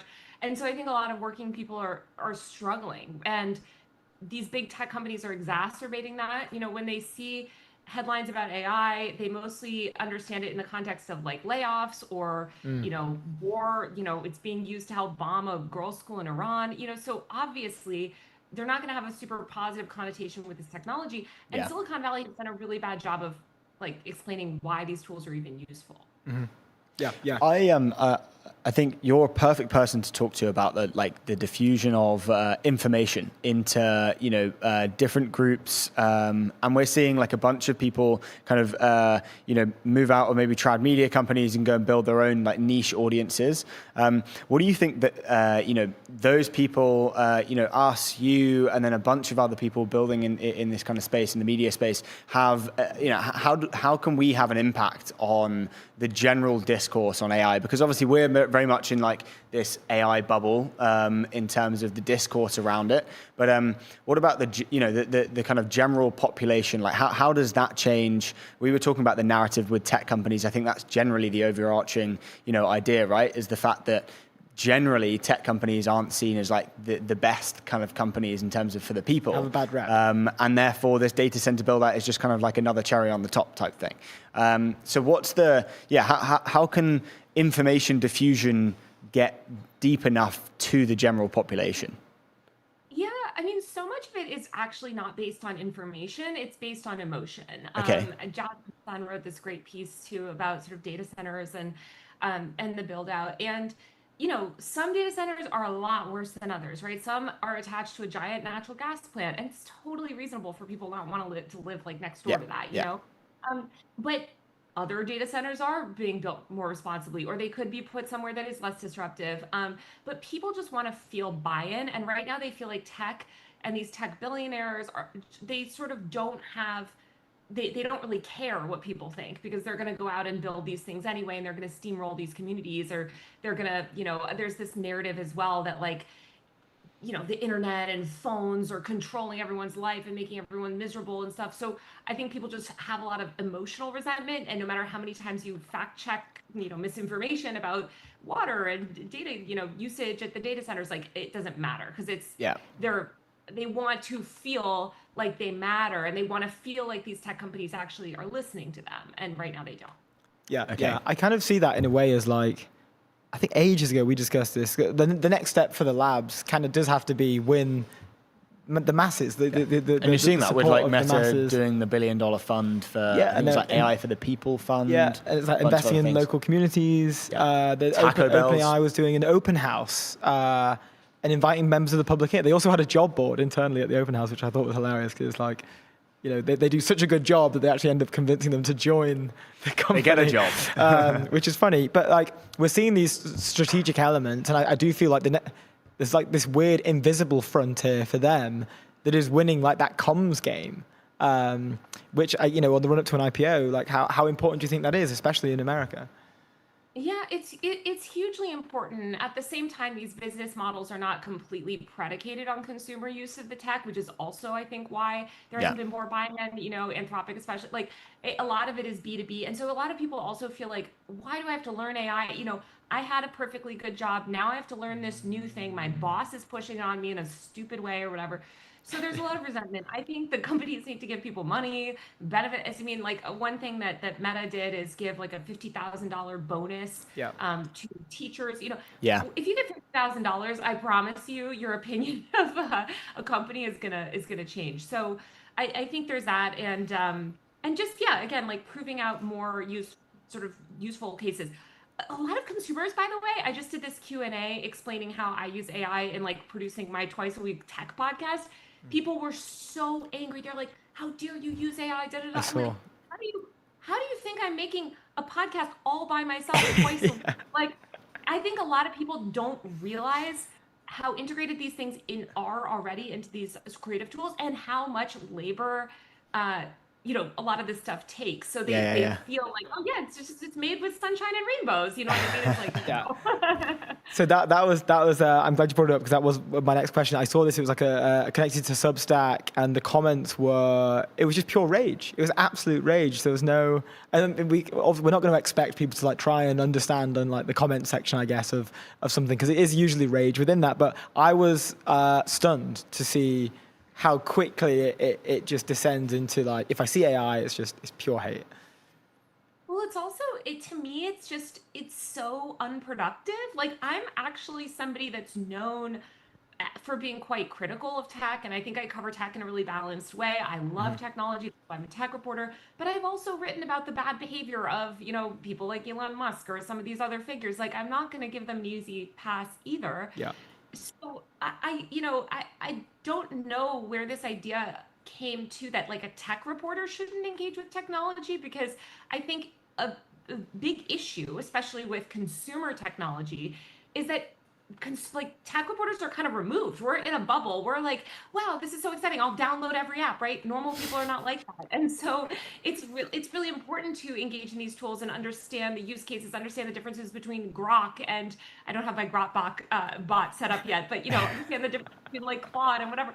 So I just think like it's our job to bring that nuance. It's our job to use these products and say like, hey, actually don't see the consumer use case here, or hey, I noticed this tool is radically different, or hey, here I read a lot about the information ecosystem. I should be using these tools, if anything else, just to understand how are they delivering information to all of us every day. Yeah. Do you think it's like this is on, this kind of scale, but then if you go and zoom out into the the hyperscalers scale, do you feel like they've kind of been caught out on the fact that, they think AI is this incredible tool, they're building the frontier and they're doing some incredible things, and there's so much backlash about it. Do you think it's kind of like they've been caught off guard, whoa, I didn't know this thing was going to be, this was going to create such a polarizing argument? Yeah, I mean, I talked to some of these people and they are very caught off guard. I think they feel resentful because they're like, wait a minute, but this is amazing ground change, transformative technology that actually can do all of these amazing things. And you're mad because what, And so I think that just speaks to, again, the differences in America. I mean, it's also just I talked about this a little bit in my Substack interview, but there's also this just because you use something every day and actually love it and actually get a positive experience about it doesn't mean that you're going to have a positive sentiment towards that company. I've reported a lot on these trials against Meta, and people use Instagram so heavily and love Instagram and get all this value out of Instagram, but then they hate Instagram because they hate Mark Zuckerberg. And they hate, so, there's this weird resentment. And I think the media plays a role in that sometimes too, of stoking these fears about technology and, it's warping our brains and stuff. So, I think there's that aspect that plays into it. Yeah. We chatted about the Meta trial, I think yesterday, when I think it was maybe day 2 or something. But I find it really interesting because, and I find what you're saying right now specifically interesting. The part where, are you allowed to, and this is just me thinking out loud now, this is as you said that, are you allowed to hate the creator of the product but love the you probably are actually. Yeah, that makes sense. I was saying, can you love Instagram and get loads of joy and value from it? Then I hate Mark Zuckerberg. Is that fair? But that's how I think a lot of people feel, and I think it leads to this weird, and they also blame Instagram. But then when you dig deeper, it's they've gotten a lot of use out of it. It's how they talk to friends. And that doesn't mean that you can't advocate for a better system. I'm a huge Instagram user, right? But I also love a more federated version of social media. I would love to see competing products. Again, I download any app. I want to try them all, So, but a lot of consumers are not like that. And they feel this encroachment of tech. And I think if America was a less broken country and these people had more social services, a better economic future, et cetera, they might be feeling a little better. I think the labor, Dario going out and being all doom and gloom also did not help. Wasn't good. Didn't help the narrative. That's another interesting tidbit. We were chatting about this recently, and there's been what seems to be a relatively strategic narrative switch to a real focus on disease curing and biology. And I don't know how, I always have to take these things with a pinch of salt, but I just always have to default back to it being strategic, because there's just no other way that it can't be strategic, right? I'm not sure if you saw, obviously that was trending. Did you look at that? Have any thoughts around why? I mean, it was awfully timely, I thought. Oh, of course, it is totally opportunistic and strategic, and this is them. They'd be wait a minute, but maybe we'll solve cancer. Yeah. Pull it out of the back pocket. Go ready. Yeah. Here's the thing: they could do that. They could literally solve cancer. And it won't make a huge difference. People, this is an emotional thing for people. Interesting. And they'll be like, okay, fine. So go solve cancer. How much of your business model is predicated on solving cancer versus building tools that my boss is going to make me learn, or that my boss is going to use to decide if I get fired? I don't think it's going to have the impact that they have. I mean, look at the drug companies. And the drug companies develop incredible cures for so many diseases. Do people love big pharma? I don't think so. That's true. You don't hear anyone cheering for big pharma, even though they've probably done some good things. There's just such a muddying the water of all these great things, not so great things, and the not so great things are the polarizing things. That then the discourse, that's where the discourse kind of starts. It's very strange. If people had healthcare, they wouldn't be. We wouldn't be so mad. The other discourse, or especially here, it's okay, so you're going to invent a cancer treatment that my insurance is just going to deny. So I think if people had their basic needs met and we had a better economic system that worked for everybody, interesting, be this rage. Okay, so you think, I mean, I'm now saying this out loud. Obviously, this makes a lot of sense, right? It's like, hey guys, love what you're doing over there, but can we maybe? Yeah, we're pushing the frontier, but the stuff that's not at the frontier isn't actually like that great. So like, what's the point? Yeah. Like, can we maybe do the universal healthcare thing first? Is that like a common thing in America? It's like, are people very? I mean, why would they not be? But generally, hey, why do we not have universal healthcare? Is this something that's discussed a lot, like in comparison to Europe? Oh my God, it's so funny to hear you guys say that. Yes, it's disgusting. Yes. Well, millions and millions and millions of Americans are like going bankrupt because of medical debt. Yeah. Like our health system is so broken. It's actually hilarious. Like it's not hilarious. It's depraved. Like we are the one modern country that doesn't have like affordable like public healthcare. It's so bizarre. And I'm not an expert. I don't cover the healthcare industry, so I can't tell you kind of. But look at like Luigi Mangione's on trial right now. There's a lot of sentiment around that. So like, it's not just healthcare. Of course, it's housing. And if you look at the American political landscape and you look at candidates that are talking about these things, especially the more left-wing candidates, you see a huge surge of traction. This is why we're getting more populism on the left and the right, because people are like, why can't I afford a house? Why could my mom buy a house when she was 28 with my dad? And I'm 37 working at a job where my boss is, forcing me to use AI and can't afford my basic needs. Like, of course they're going to feel this anger. This is why, again, like, I just don't know that. I think like the big tech companies, like they just have to like give a lot of people money and like set up, whatever. It was interesting to hear. I think it was Sam Altman talking a while ago about this idea of like universal basic income and some other things like that. I think these are interesting questions worth having, Yeah. Do you think, I mean, this might be far, like stretching too far, but do you think like the IPOs that are, on the horizon, obviously we had the SpaceX one, Anthropic and OpenAI are, on the horizon, one being pretty, in the next few months.